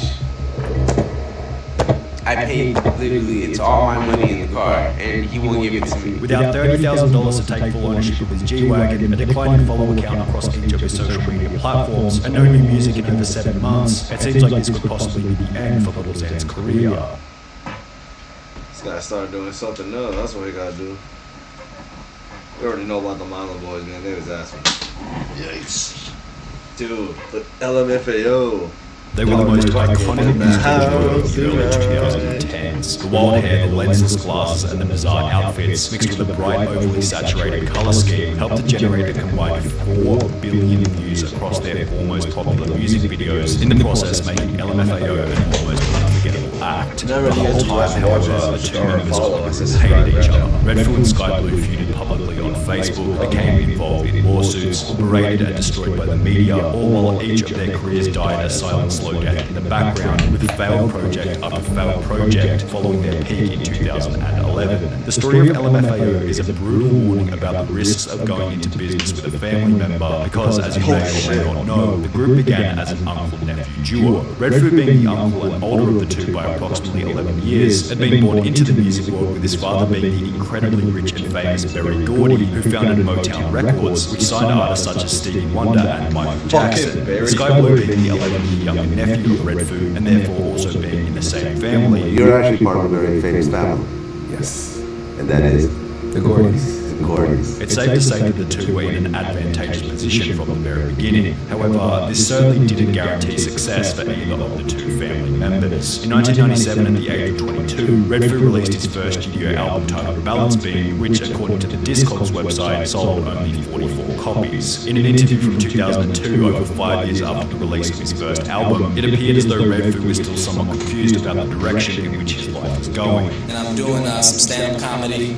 I'm doing some music, I'm doing some rapping, but for the first time in my life, I'm trying to just build myself. Yet at around the same point in time, Red Food and his nephew Sky Blue seem to have subscribed to the popular self-help movement known as The Secret, believing that if they simply envisioned themselves as big DJs, the path to such a position would reveal itself as time progressed. And it started off really with The Secret. The Secret, the motivational. I'll tell y'all right now about that shit. I don't really believe in it, but I do say this.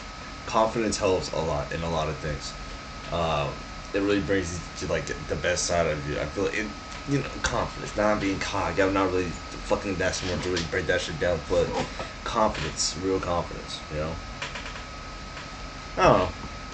Video that we really saw that putting out there what we want is going to come back. With the goal of becoming big DJs now established, they'd impulsively decided to form LMFAO whilst at a family Christmas party. One day we were at this Christmas party at the family crib at our grandfather's house. He's like, yo, we should form a group together. Also mentioning that they originally planned on calling themselves the Sexy Dudes, yet decided to go with the LMFAO, fearing that Sexy Dudes might result in judgment from their grandmother. Subsequently, Red Food and Sky Blue began to live what they described to be the party rock lifestyle, DJing 3 nights per week at random clubs across Los Angeles, whilst working on improving their music during the daytime. We were just living this lifestyle, which was, party rock. You know what I'm saying? Like, we went and did clubs 3 times a week, and people didn't know who we were, didn't know our music, and we just get up there, yo, what up, we were partying every night, we're performing, and every night, if not, we're creating something, we're making something. To me, that whole time just felt like one long party. This is where LMFAO's family connections came into play. Red Food and will.i.am from the Black Eyed Peas had conveniently been friends since high school. By 2009, Red Food and his cousin had been creating music for over 10 years, giving LMFAO enough skill and experience to land a major record deal through will.i.am. Subsequently, he and Sky Blue released bangers such as Yes and I'm in Miami, at which point they fully embodied the idea that success happens not at all, then all at once. Yes went certified gold in the United States, boasting over 500,000 sales, whilst I'm in Miami peaked top 50 in the charts throughout the United States, the UK, Canada and Australia. The extreme popularity of these two songs caught the attention of David Guetta, who would feature them on his song Getting Over You alongside Fergie, which has over 250 million views to this day. Yet the music seemed like only half of what made LMFAO so iconic. A large portion of their skills seemed to lie in their memorable style and branding. You could tell that the members of LMFAO were just these two Los Angeles bozos. What's your favorite thing about Los Angeles?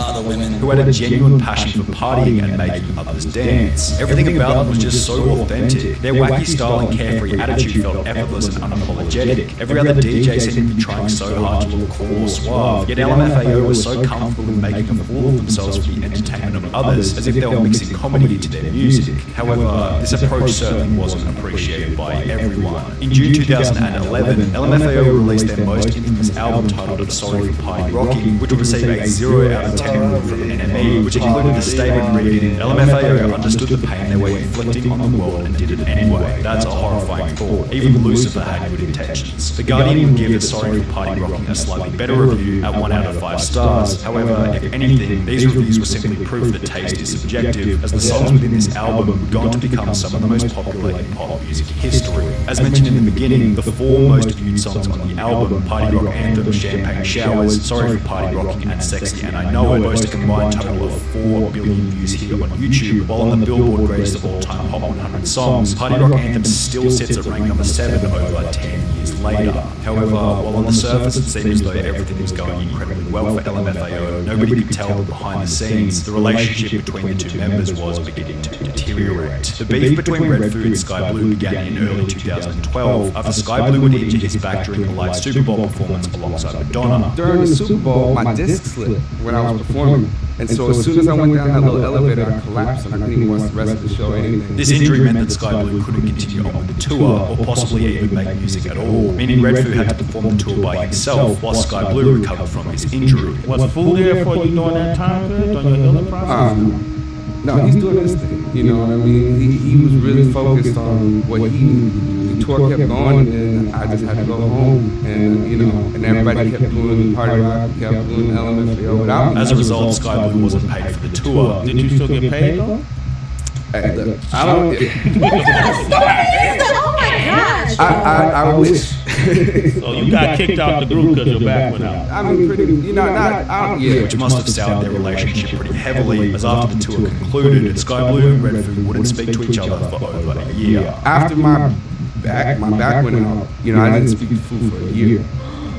Me and Food didn't talk for a year. What, you didn't talk on them like Happy Merry Christmas? Did he text you? Nothing. It became even worse when news outlets began to catch wind of the conflict. One article written by E! News in April 2012, approximately 2 months after the back injury, read, "The New York Post reported yesterday that the Grammy-nominated rappers are fighting, apparently over the cash they made from their catchy tunes, including the #1 hits Party Rock Anthem and Sexy and I Know It, and are on the verge of going their separate ways." The two LMFAO members would shut these rumors down in an article written by Rolling Stone entitled LMFAO breakup rumors completely false, which stated, in a conference call with reporters on Wednesday, the duo dismissed the speculation as merely a byproduct of their rising fame. "It's completely false. We're family at the end of the day. Blood is stronger than anything," said Sky Blue, alluding to the fact that he is Red Food's nephew. "Sky might be doing a DJ set in South America and I might be in Vegas, and they'll say, oh, they're doing separate things, how can we make a story out of that?" said Red Food. "We have to be smart enough to recognize it's all a game, keep executing our vision, and turn this world into a party planet." Well, this response from Red Food and Sky Blue sounded quite authentic. Only 5 months later, the two would make a different statement, confirming that LMFAO was officially coming to an end. Discussing the relationship of the duo, Red Food would state, "I think we naturally just started hanging with 2 different sets of people, 2 different crowds, but we're always family. He'll always be my nephew, I'll always be his uncle. I feel like we've been doing this for so long, 5 or 6 years, and we're kind of like saying, well, let's just do what's natural and just kind of explore that, instead of like forcing it all the time." In video interviews, Red Food reinforced that he and Sky Blue had simply grown apart. Two people just grow. You grow, and we kind of grew into our own individuals, and we just wanted to do so many things. Yet shortly thereafter, Sky Blue would write a Facebook status directed at Red Food, implying their split wasn't so amicable. "I've been wanting to speak my truth about this whole LMFAO situation for a long time. Out of respect to my family, I kept it all to myself. The way you belittle people and your crazy power trips were some of the main reasons our relationship as family and partnership has greatly suffered. My back went out right before a big arena show. You went out and performed, but then just left on the tour bus without seeing me. In fact, you didn't speak to me after that for about a year, which is around the time you announced our hiatus. As someone who really cared, loved, and had your back, this really hurt. I mean, you're my uncle, my blood. You even kept touring as LMFAO and made a lot of money doing it. You never once called me to ask me how I was recovering. You just kept shuffling every day without me. I really loved you. I looked up to you, man. But the more successful we got, the more you wanted control. Possibly spotting a weakness in the duo, LMFAO would then be presented with a $7 million lawsuit by their former management, as well as another lawsuit by Rick Ross, who claimed that their line "Every Day I'm Shuffling" had been copied from his 2006 song titled "Every Day I'm Hustling." Interestingly, throughout the lawsuit, Rick Ross would get further insight into the reason behind LMFAO's split. Further, Ross says Sky trashed his uncle in a deposition, where he said the real reason LMFAO broke up was Red Food's refusal to keep him in the loop. With LMFAO breaking up and being sued, Redfoo and Sky Blue's only logical path was to continue as solo artists, only this didn't exactly go as planned. After having such a success in LMFAO, and then going to a club, and then there's like 20 people there, because Sky Blue's coming, not LMFAO. As mentioned, Sky Blue went from selling out arenas as LMFAO to having 20 people show up to his shows as a solo artist. He released 2 singles in the year after LMFAO's breakup, each of which performing reasonably with around 2 million views each on YouTube, yet this was basically all of the success that Sky Blue was able to achieve as a solo artist. His career would fizzle out in the 3 years that followed, with his final piece of music being released in late 2016 before he disappeared from the music industry. And while this marked the cold, bitter end of Sky Blue's career, Redfoo, being more famous of the two, had substantially more success as a solo artist, but only in the beginning. He'd initially landed a position as a judge on X Factor Australia, in the process dropping songs such as That New Thing and Let's Get Ridiculous, each of which going platinum in sales, whilst both cracking the 100 million view mark here on YouTube. However, alongside these 2 incredibly popular tracks, Redfoo would also feature on a song titled Literally I Can't, which would unravel much of the success that he had built as a solo artist. The song, which according to one article follows a group of sorority girls who were pressured into drinking and dancing, was labelled as misogynistic by countless different news outlets, prompting a response from Redfoo who would state, "Another example of critics victimising an artist by purposely misinterpreting his/her work to support a pre-existing agenda, hashtag literally I can't," which would create a rift between him and his audience, with Twitter responses such as, "Dude, you've got a video of bros victimising a group of women because they don't feel safe drinking with them. No, this isn't victimising. You're a blatant example of extreme misogynistic behaviour. Whatever made you think those lyrics were okay? He's sexist and he knows it." Others would go so far as to create a petition stating that Redfoo shouldn't be rehired on the next season of X Factor, which went on to receive over 23,000 signatures. Incredibly, the petition's request became a reality only a few months later. Redfoo was ultimately fired from the show. He'd get another shot on television after being invited to compete on Dancing with the Stars, only to be eliminated in the very first round. Yet being booted from X Factor and being eliminated on Dancing with the Stars was nothing compared to the reality check that Redfoo would receive after he released a brand new album in 2016 titled Party Rock Mansion. The album was dubbed a commercial failure after it would sell a miserable 144 copies in Australia for a number 172 debut, which was especially terrible as Redfoo had counted Australia as one of his most successful territories. A lackluster performance of the album seemed to indicate to Redfoo that his music career was coming to an end, as he'd only create a handful of songs in the 2 years following the poor release of Party Rock Mansion, creating his final song in February 2018 before also disappearing from the music industry. In countless interviews from before the pair disappeared, both Redfoo and Sky Blue seemed pretty confident that at some point they'd get back together for an LMFAO reunion. Will Sky Blue and Redfoo ever get together and make another LMFAO project? Is that even possible? Yes, I believe so. Yet, for obvious reasons as outlined, it doesn't seem like this will be happening anytime soon. Damn. Well, we already know why James Charles' career is dead. We don't need to learn about that one.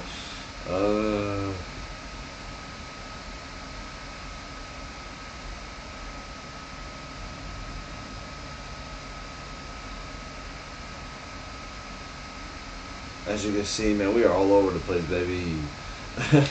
Starting with Dan Schneider. We're going all over.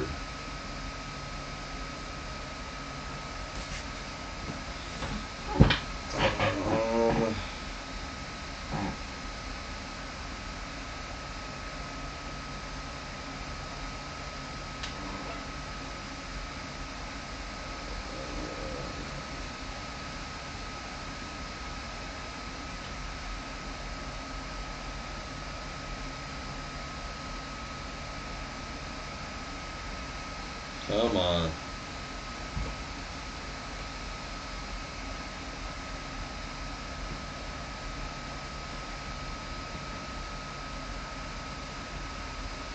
How the fuck? I didn't know he was a bag boy.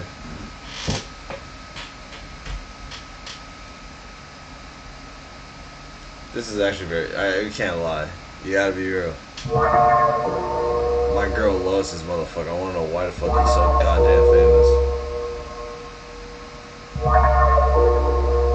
Ah, this is way too long, man. We're going back to Patrick CC. They were the most iconic musical duo.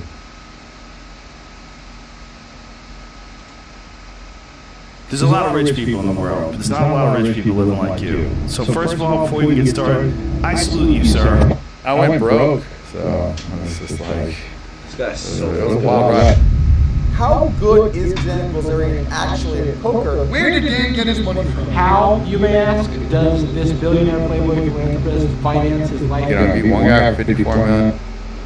I don't know. On the 17th of May 2006, just 153 days after YouTube was launched for the very first time, a bizarre channel by the name of Smosh would become the platform's most subscribed page, with a whopping 2,986 subscribers, more than double second place, who had just 1,469. This would foreshadow what would become an incredibly successful career for two Californian friends who had created this strange comedy channel. They would eventually release a full-length feature film, regain and hold the title of YouTube's most subscribed channel for 215 days in 2013, and by 2014 Smosh was safely and consistently gaining approximately 100 million views per month, which would last for a period of over 5 years. However, we say 5 years specifically because in early to mid 2019, something started to go wrong on each and every Smosh channel. Their unshakable viewership fortress began to crumble. Their reliable 100 million monthly views became 75 million, then 50 million, then recently just 15 million. On Smoshbit, Smosh Games, and even their Spanish dubbed Smosh channel, it's the same story. 41 million has become 13 million, 18 million has become 7 million, 11 million has become less than 2 million, the decline of each all beginning at the exact same point in time, mid-2019. When Smosh uploaded their first video over 16 years ago, they could have never predicted their insane level of success. However, if Smosh is unable to turn their current viewership decline around, it will make for somewhat of a depressing end to a channel that's been YouTube's most subscribed on 3 separate occasions. The first time we already mentioned, it was mid-2006, and the title was claimed with literally less than 3,000 subscribers. It came about after two high school friends by the name of Ian and Anthony began uploading bizarre lip-syncing videos to the platform, the first of which being uploaded on the 19th of November 2005, 26 days before the website was even officially launched and was rather still in beta testing mode. In their very first video, the watermark in the bottom left-hand corner showed that the goal of the videos was to promote their website, smosh.com, which had been running since 2002. It started as a website that I made for me and my friends to hang out and talk to each other after school. Smosh became a YouTube channel where Ian and I made videos together just because we liked to make each other laugh. Although the goal was to simply make each other laugh, they quickly realized that these videos also made their audience laugh. And with comedy in mind, the videos would shift to well-thought-out sketches, creating satire out of relatable life situations, such as how not to make a first impression. After losing the position of YouTube's most subscribed channel in 2006, through these new sketch comedy videos, they would regain the title in April of 2007, this time boasting a much more impressive count of over 100,000 subscribers, at which point they would also hire their first staff member with the goal of growing the channel further, an impressive feat for a YouTube channel in 2008. The videos continued to improve. However, their subscriber count would be overtaken by Niga Higa, then Fred, who would become the first ever YouTuber to reach 1 million subscribers. Although overtaken by Fred, Smosh was still growing, eventually coming in closely behind as the third channel ever to reach 1 million subs. Hey guys, we just want to make a short little video to thank everyone who subscribed to us. 1 million subscribers is a huge milestone. Smosh were without a doubt on the cutting edge of YouTube in the early 2010s. Their thumbnails, titles, ability to retain an audience through plots where you wouldn't get the joke unless you watched the entire video. At the time, there were simply very few other creators who had the same level of knowledge and skill. Subsequently, after losing the title of YouTube's most subscribed channel to Fred, they'd begin to battle for it once again. They'd re-overtake Fred in early 2011, then Shane Dawson in late 2011, Niga Higa in late 2012, leaving Ray William Johnson as the only creator with more subscribers than Smosh. However, of course, with double the manpower and a superior video style, Smosh would become the first channel in YouTube history to hit 10 million subscribers, and for the third time become YouTube's most subscribed channel on the 12th of January 2013, 6.5 years after they had first achieved the title back in May of 2006. Throughout 2014, 2015, and 2016, 100 million views in a month had become business as usual. One of the main reasons for this was that Smosh had been acquired by a company known as Alloy Digital, which, as outlined by an article written by Deadline, resulted in a 40% increase in viewership. Alongside this would come numerous new Smosh channels, such as Smosh Games, which was experiencing its own similar blow up alongside the main channel. Smosh would release a full-length feature film in 2015. By 2017, the team had grown once again, adding 5 new members to the main video cast, all of which completed under the management of Alloy Digital, which had since been renamed to Defy Media. But while Defy Media was adding substantial benefit to Smosh as a channel, it was doing so at the cost of Anthony's creative freedom. He wanted to execute on on his own ideas, but stated that everything needed to be put through a company filter. It was someone else's decision as to whether or not his ideas eventually made it onto Smosh's YouTube channel. For this reason, Anthony would announce that he would be leaving Smosh, which apparently had been in planning for some time, as the president of Defy Media stated that the company has been preparing for Padilla's departure for several months and has worked to diversify its programming and cast for even longer. Anthony Wood announced the departure in a video on his personal channel titled Why I Left Smosh, explaining in his own words the reason for his resignation. I've been holding on to these memories and hoping that someday Smosh would be like how it was when we first started. Before Smosh was a brand owned by a company, Smosh being part of a company has put all of my creative decisions through a filter of what's appropriate for the Smosh brand as deemed by the company. This video was uploaded alongside a main channel video titled Anthony is Leaving Smosh, in which they explained that his leaving was not a result of them having a fight or anything along those lines. I know a lot of you guys are probably going to assume he's leaving because we got some sort of big fight or because we hate each other, but I can guarantee you guys it has nothing to do with that. Now you might think that losing Anthony was the beginning of the end for Smosh, the reason the channel began to crumble. However, data actually showed the opposite. The channel was averaging around 60 million views a month at the time of Anthony's departure, yet would rise back up pretty consistently to an average of around 100 million per month a year later. This showed that the success of the channel was perhaps less reliant on the hosts themselves, but rather the content, the team, and specifically the management. However, this would also mean that the success of the channel was to some degree out of the control of Smosh's remaining frontman Ian, which would become an issue when the parent company, Defy Media, randomly shut down overnight. So our parent company went out of business, and Smosh is currently without a home. With the company now defunct, former member Anthony went to town in a personal channel video discussing the ways in which Defy Media had screwed him over. I've had so much to say about Defy Media for a very long time, but now that Defy Media isn't a thing anymore, I just have to say everything that I'm feeling. I've been hiding it publicly for so long. He stated that when Defy Media bought Smosh back in 2011, they paid him in stock, which was completely useless unless the company went public, which it never did. So I sold it for $0. Selling for stock means that it's completely valueless unless that company goes public, which it never did. Additionally, after selling Smosh to Defy Media, Anthony was simply a salaried employee, stating that he never saw any of the big money that Smosh had been pulling in. We were given salaries at this company, which was great. Super happy with that. But that company was drawing in millions of dollars every year, and I was seeing a fraction of that. I have no idea where all that money went that the company was making. In the first episode of the Smoshcast show, Shane and Ian mentioned that Defy Media was clearly in strife leading up to the shutdown. Every couple months, there'd be just massive layoffs, and like 30 people would lose their job. We'd all be like, "Oh my god, this sucks." Our budget kept getting cut and cut until we were like, we're shooting sketches with nothing. 2 months after Defy Media had become defunct, the channel would have one of their best months ever with 139 million monthly views received from content that had been lined up and filmed while everything at Defy was still going well. We got videos that we have already shot on Smosh. We have videos we've already shot on Smosh Pit. And we have videos that we've already shot on Smosh Game. However, this level of viewership would become the channel's high watermark, as after this stellar 139 million view month in January 2019, the channel's viewership began to decline quite consistently. There are some pretty obvious substantial public changes over the last 2 years, which hinted the reason behind why things have begun to go south after 13 years of seemingly unstoppable growth. In February 2019, slightly before the peak that followed the channel's decline, Smosh was bought by Red Link from a good Mythical Morning. In the video announcing the acquisition by Mythical Entertainment, they mentioned that Smosh now had the ability to do whatever they wanted, whenever they wanted. We get to do whatever we want, and we're super, super excited. This was clarified in the Smoshcast. They meant that they were pretty much an independent company owning with a little oversight from Red and Link. This is as close to being our own company as it could possibly get, but it's like safer and like Red Link's people are like giving advice and trying to help us, like, hey, this is some ideas and like be better, but like you don't have to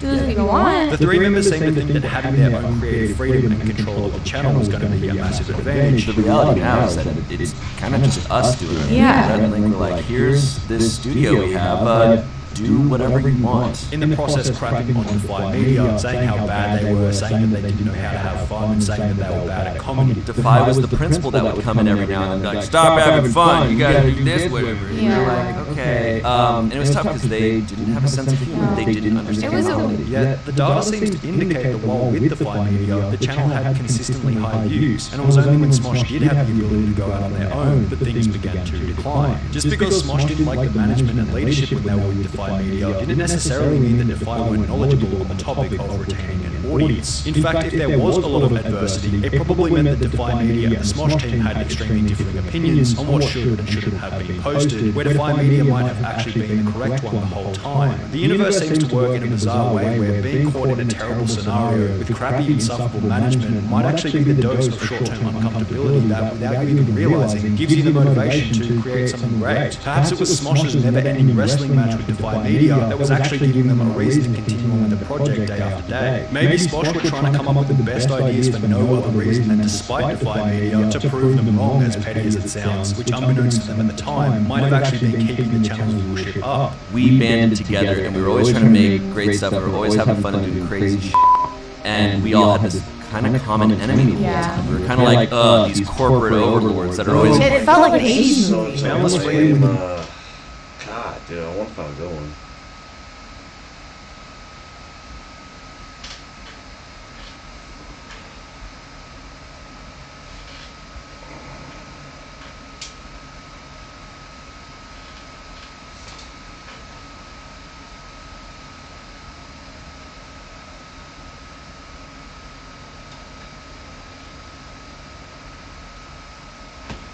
Why is it this motherfucker? This show has come a long way. It's been quite a while since we began. Hey guys.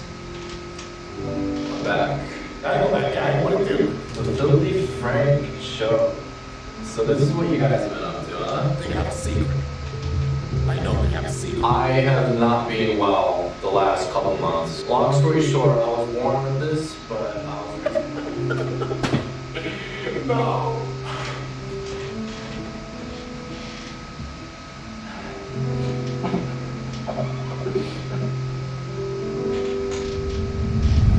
Isn't it interesting to see how many different YouTubers have recently just been like, alright, time to become a rapper. KSI, Rice Gum, Cody Cohen Noel, Jake Paul, Sky does Minecraft. I mean, even Rich Ryan was a vine before he took a dabble in the music world. Hi class, there's no such thing as a stupid question, so please ask me again. Why do you choose to be a teacher?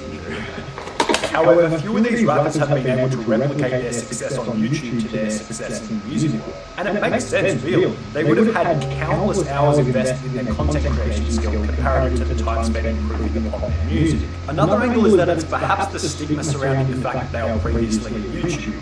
Stevie K mentioned this in a video and I thought it was kind of true. Every single YouTuber who's like me, that transition, it's never usually worked. Because like they're looked at as a YouTuber, that's why I don't want to get too big. It's not like you're ever going to see PewDiePie in a feature-length film because he's always just going to be that guy from YouTube. And I think there are very few people who listen to KSI's music thinking of him as KSI the music artist. It's always going to be just KSI the YouTuber. There's not many YouTubers that have been able to supersede the inflexibility of the situation. It's not an easy thing to do, but some people have done it with success. And there's one individual who's done it on a scale like no other. In fact, if anything, his transition out of YouTube and into music was arguably the greatest success story of any YouTuber attempting to leave the YouTube world. An excellent piece of precedent for any other individual looking to pursue a similar pathway. I'm of course talking about the one and only Filthy Frank, aka Joji. So what would you say your main concerns are? What do you want us to fix?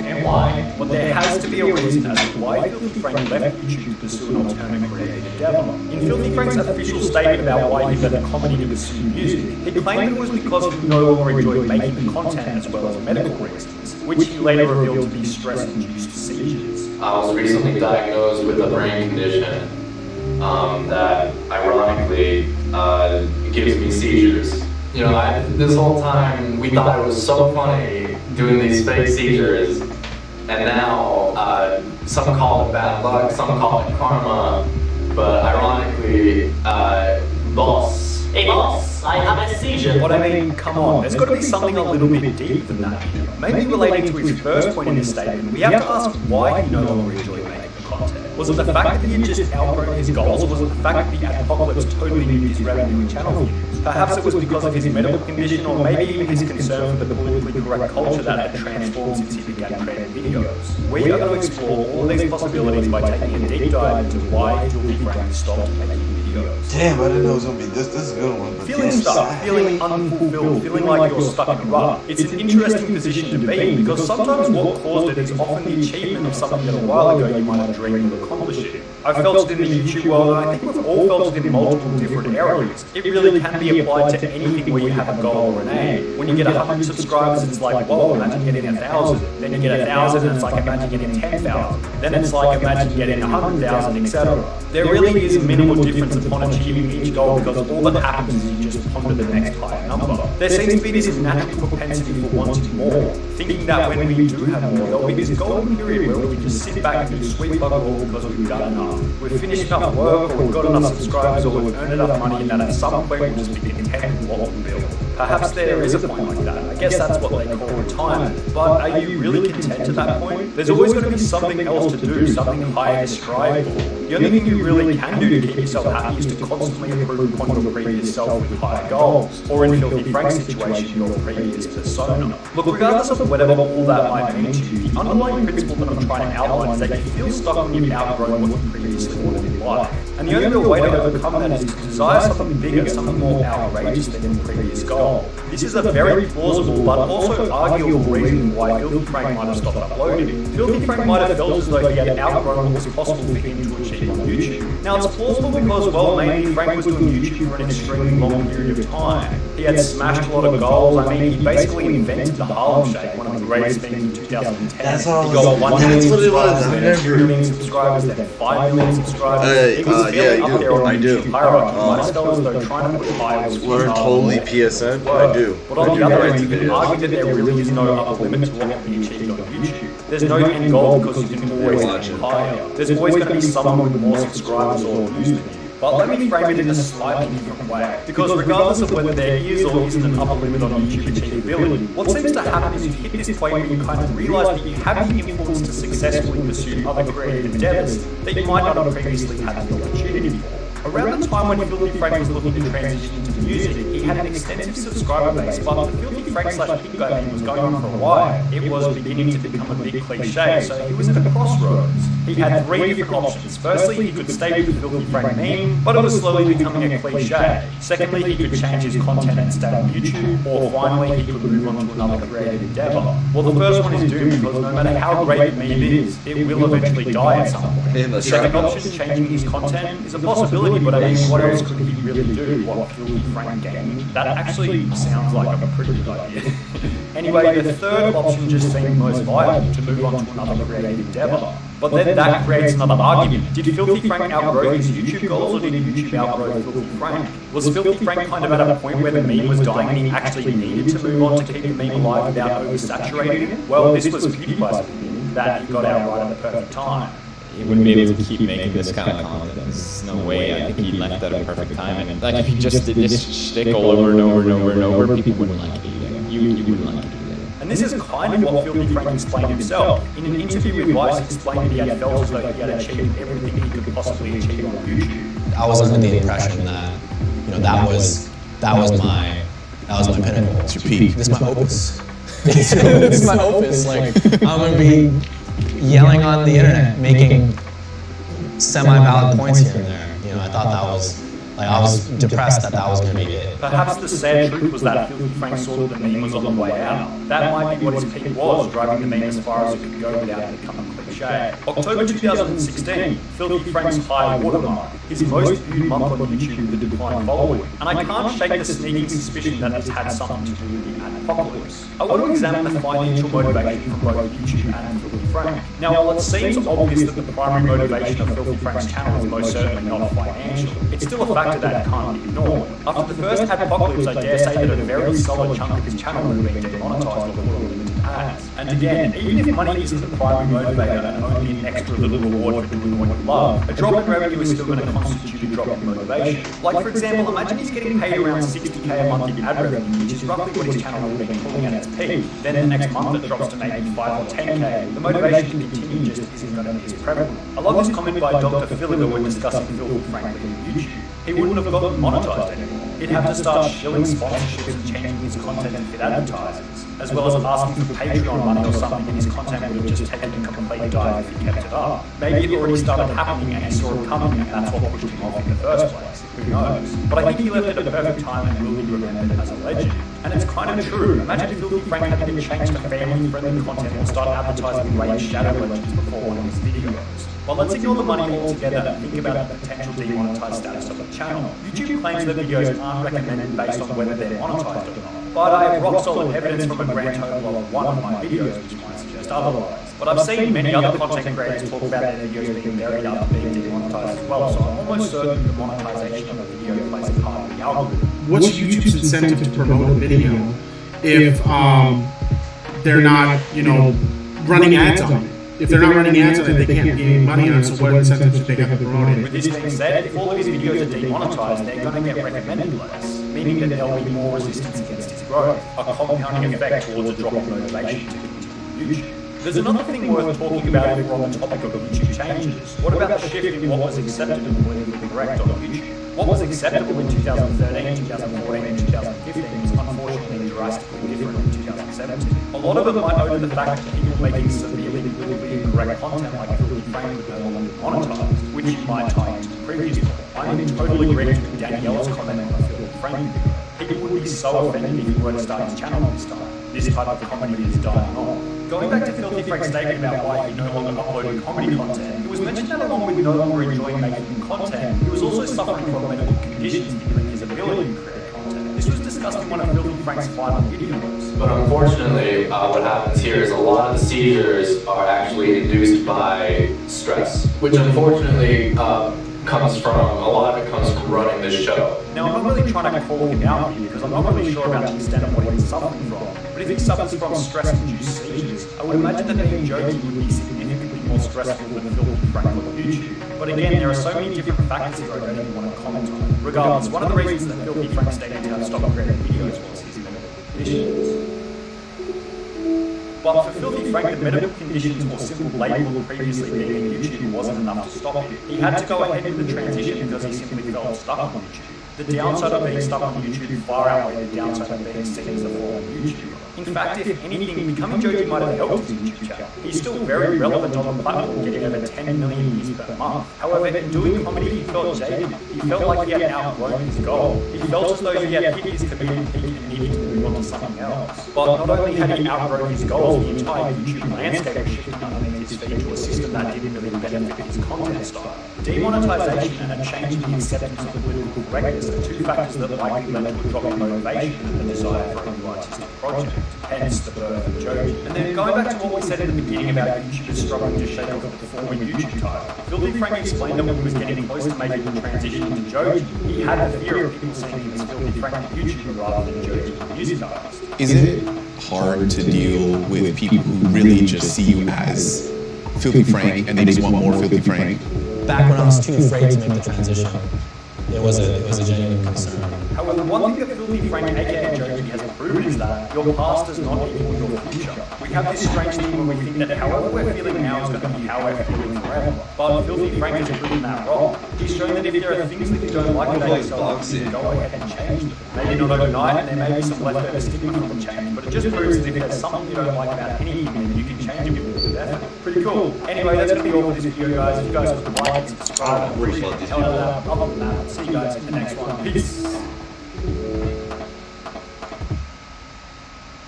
Back in April 2018, when Nick was getting 200 million views per month on YouTube, setting more record with Drake over on Twitch, and earning $5 million a month from his creator code. I think the most I've ever made in a month off of the creator code was like $5 million. Failure probably felt like an impossible responsibility. However, the past 3.5 years have been somewhat of a sobering reality check for the former king of Fortnite, forcing him to come to terms with the fact that at a certain point in his journey, whether he knew it or not, something went horribly wrong. His YouTube viewership has dropped by a mind-blowing 97% to between 4 and 6 million views per month. His Twitch viewership has dropped by an almost equally severe 92%, from 125,000 average concurrent viewers to approximately 10,000, all while his various social media follow accounts, such as Instagram, have been in complete and utter freefall. Perhaps a severe, unprecedented fall was the only inevitable outcome after such a fast, unbelievable rise to fame in the first place. Only 6 months prior to gaining 200 million views per month, Ninja was basically a nobody. He had appeared on the television show Family Feud. What do you do? I'm a professional video game player. I travel across the country and compete playing video games.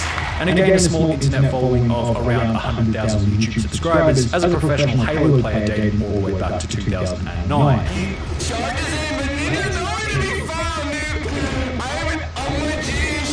However, Battle Royale seemed to be the genre that Ninja had been born to play. He began to mess around with H1Z1 all the way back in 2015. Halo was horrible. No one really on Twitch watches it.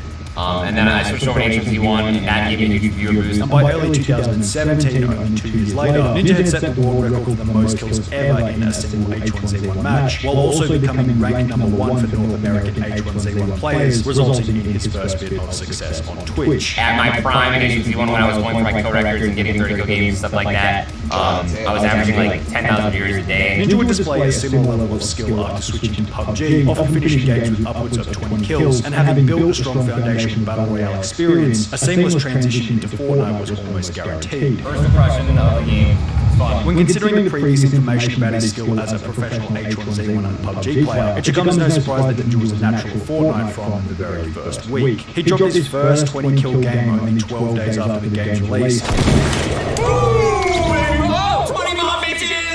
and his first 25-kill game only 3 days after that. The audience didn't flock to his channel on the very first day. However, the fact that Fortnite had a new player base meant that Ninja had exposure to a new audience. This new audience liked him as he carried over a genuine, almost toxic personality that he developed during the H1Z1 and PUBG days when it only had a small following. The fact that he had this small following meant he really had nothing to lose with regards to how he acted on camera. He could be toxic, kind, annoyed, happy, whatever. It didn't matter because it always came off as authentic and genuine. In addition to this, his small audience meant he wasn't inundated with sponsorships, business opportunities, and other extracurricular activities chewing up his time. It was just raw, unfiltered gaming all day, every day, trying to become as skilled as possible to provide the best content possible. With this approach, growth was inevitable. Ninja began to ride the tsunami-sized Fortnite wave as each and every game was looking for a new pro player to watch. 1 million views turned into 7 million views the next month, then 35 million views by January 2018, only 1 month later. At around the same point in time, approximately 3 months after the game's release, Ninja had become what many considered to be the best all-round player in the game, and was certainly one of the first people that came to mind when thinking about pro Fortnite players. With such, his Twitch followers also exploded exponentially, growing from 500,000 to 3 million over the course of only 4 months, placing him in the position of the most followed Twitch streamer and the first streamer ever to reach 3 million followers. This would help him to then break the world record for the most concurrent viewers on a Twitch stream ever after he and Drake streamed to 628,000 people, which would then be broken again after Ninja hosted an amateur professional tournament to over 680,000 people only 1 month after that. Ninja basically had a Fortnite viewership monopoly for the first 6 months of the game. He was better than everyone else, more dedicated to streaming than everyone else, had an excellent attitude and was a genuinely likable person. Everyone could agree that at the time, his 125,000 average Twitch viewers per stream and 200 million monthly views on YouTube were 110% deserved. However, the landscape was shifting underneath Ninja's feet. Other players, streamers and YouTubers were beginning to match his skill level. In April 2018, Ninja's peak month on both Twitch and YouTube, we saw players like Tfue uploading 36 kill solo v squad matches, High Distortion was dropping a 30 bomb every second day, and generally speaking, the skill gap that had helped Ninja to stand out in the beginning had well and truly begun to close by mid-2018. As other players were becoming better at the game, there was now significantly more competition for Ninja's channel on Twitch, and in the days of PUBG, he explained that more competition hurt his overall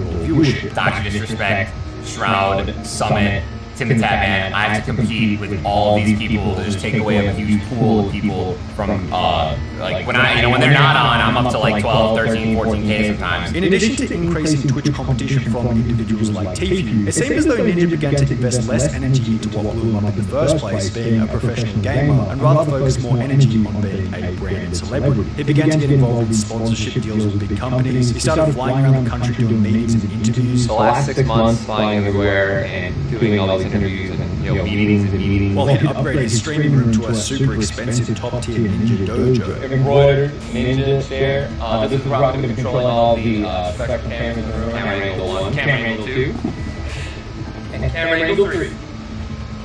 The room looked fantastic, there's no doubt about it, but it felt very commercial and lacked the relatability and authenticity that had helped him to grow in the beginning. Now perhaps Ninja felt as though he needed to take this path of public appearances and material stream improvements in order to continue the growth of his brand. But other streamers like Tfue were certainly proving this to be the opposite. Turner was just this relatable dude living with his dad and brother at their messy suburban house in Florida. He'd win sometimes, jump out the window, reveal his backyard full of junk, and continue on playing. Now obviously, it'd be ridiculous to claim that Tfue or any other creator's rise was directly responsible for Ninja's fall, but it did show that there were other players and streamers who just seemed more focused, relatable, or watchable. Ninja's viewership began to dive pretty rapidly in the 6 months after his peak, and in the process, it would also come to the surface that Ninja's extreme level of fame had brought about a further shift in his attitude and public image. As mentioned earlier, when Ninja was a comparatively smaller streamer, he really had nothing to lose when it came to being his authentic, unfiltered self. However, after blowing up, he made the conscious effort to shift his personality into what he thought the audience wanted, as opposed to just being his natural self, specifically, for example, becoming family friendly. Now, it's super understandable as to why Ninja would do this. Obviously, the fastest route to success is going to be deliver to the audience exactly what they want. However, when it comes to changing your own personality for the audience, you're getting into risky territory, because you're starting to lose the authenticity that people followed you for in the beginning. And an authentic personality like what Ninja had in the beginning is not only an advantage, it's a requirement. It's the ability to say, here's what I think, if you don't like it, I don't care. If you then hate me, so be it, go watch someone else, I'll still be here streaming to those who enjoy what I do. Ninja had become the exact opposite of this. He'd given the audience complete and utter control of what he could and couldn't post. Literally, watch this clip where he doesn't even want to shout out his creator code or make a post on Twitter, as he didn't want to receive backlash from his audience. I don't promote my creator code very much because I just get flamed by everybody. I can't tweet 9% of the things I want to tweet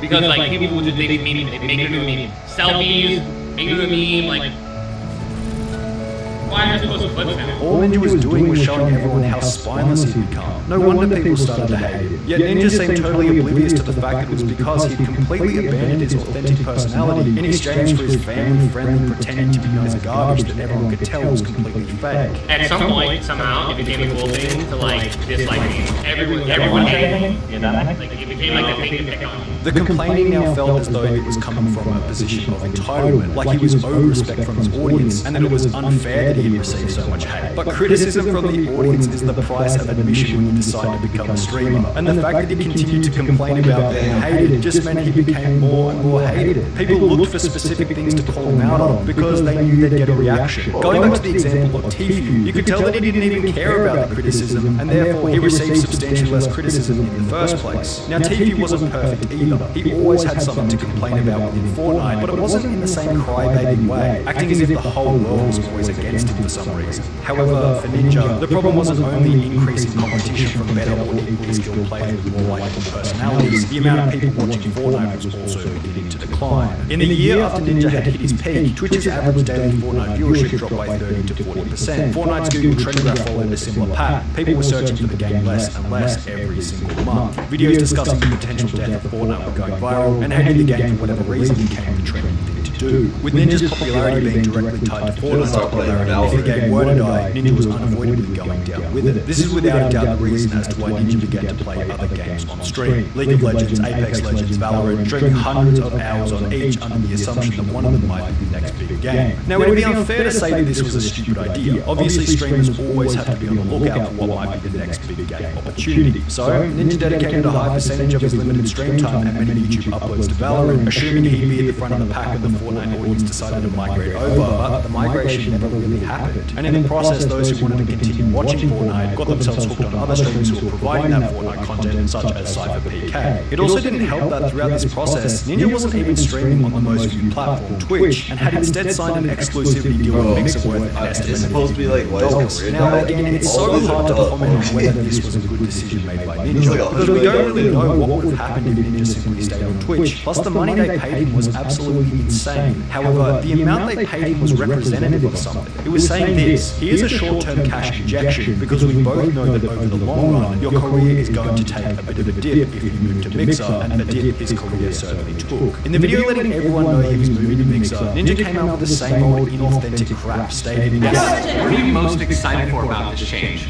You know, I feel like this is a really good chance to get back in touch with my roots and really remember why I fell in love with streaming in the first place. Bro, everyone knows the only thing that went through your head when you were offered this deal was, is the money worth the damage that it will do to my reputation? It's ingenuine to try and convince your audience that you want to move to Mixer because you want to get back in touch with your streaming roots. You assume that your audience is so dumb they won't be able to tell when you're lying through your teeth. Then you sit back and wonder why they hate you. It's because you have a propensity towards being a fake piece of shit. Perhaps not everyone agreed, or they just hadn't figured it out yet, as 12 months after signing the contract, Ninja was still averaging 8,500 concurrent viewers per stream over on Mixer. However, this was substantially less than the 40,000 average viewers he was receiving on Twitch before making the move. Mixer then shut down in July 2020, Ninja returned to Twitch, and he was back to getting 40,000 views per stream. Well, only briefly. Only 2 months later, his viewership had declined back down to 10,000 average concurrent viewers, similar to the amount he'd been receiving over on Mixer. On YouTube, a similar decline was well underway. As lockdowns around the globe were coming to an end, Ninja's viewership dropped from 40 million a month to 25 million a month, then 15 million a month, at which point it was becoming blatantly obvious that there was a serious lack of innovation and effort being put into the YouTube videos. Most of his titles and thumbnails look like they hadn't improved since 2018, and nothing solidified this more than a hilarious tweet made about one of these thumbnails. On his channel with over 20 million subscribers,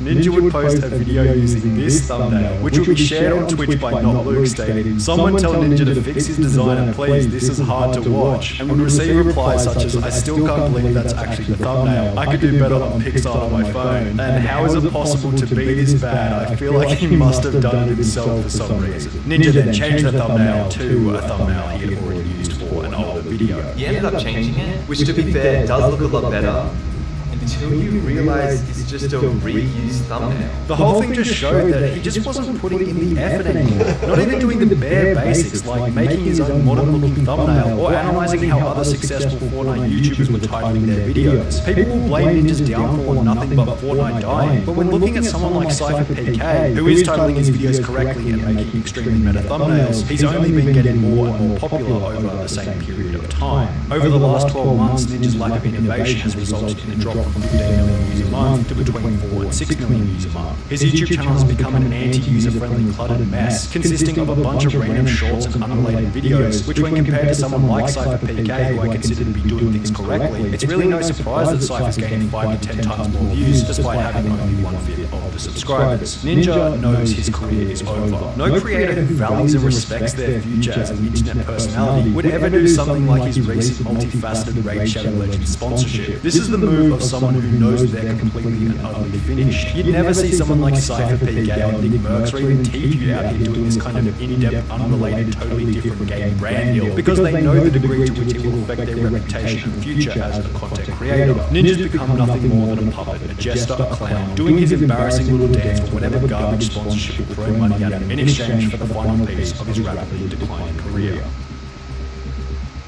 He did get the bag though. I don't know if he's like, it's an L, man. I don't know. Okay, well, guys, it's been a great stream. I had a lot of fun. If you're watching this, please follow. I'm gonna pause this real quick. Please follow. Chat next time. Who cares, man? Just get involved. Alright, guys? But I do appreciate all the love. Keep hustling. Let me know if I got whatever I gotta do to fix it, make the stream better. I do know there's some camera issues or the YouTube issues in the beginning, but yeah, guys, I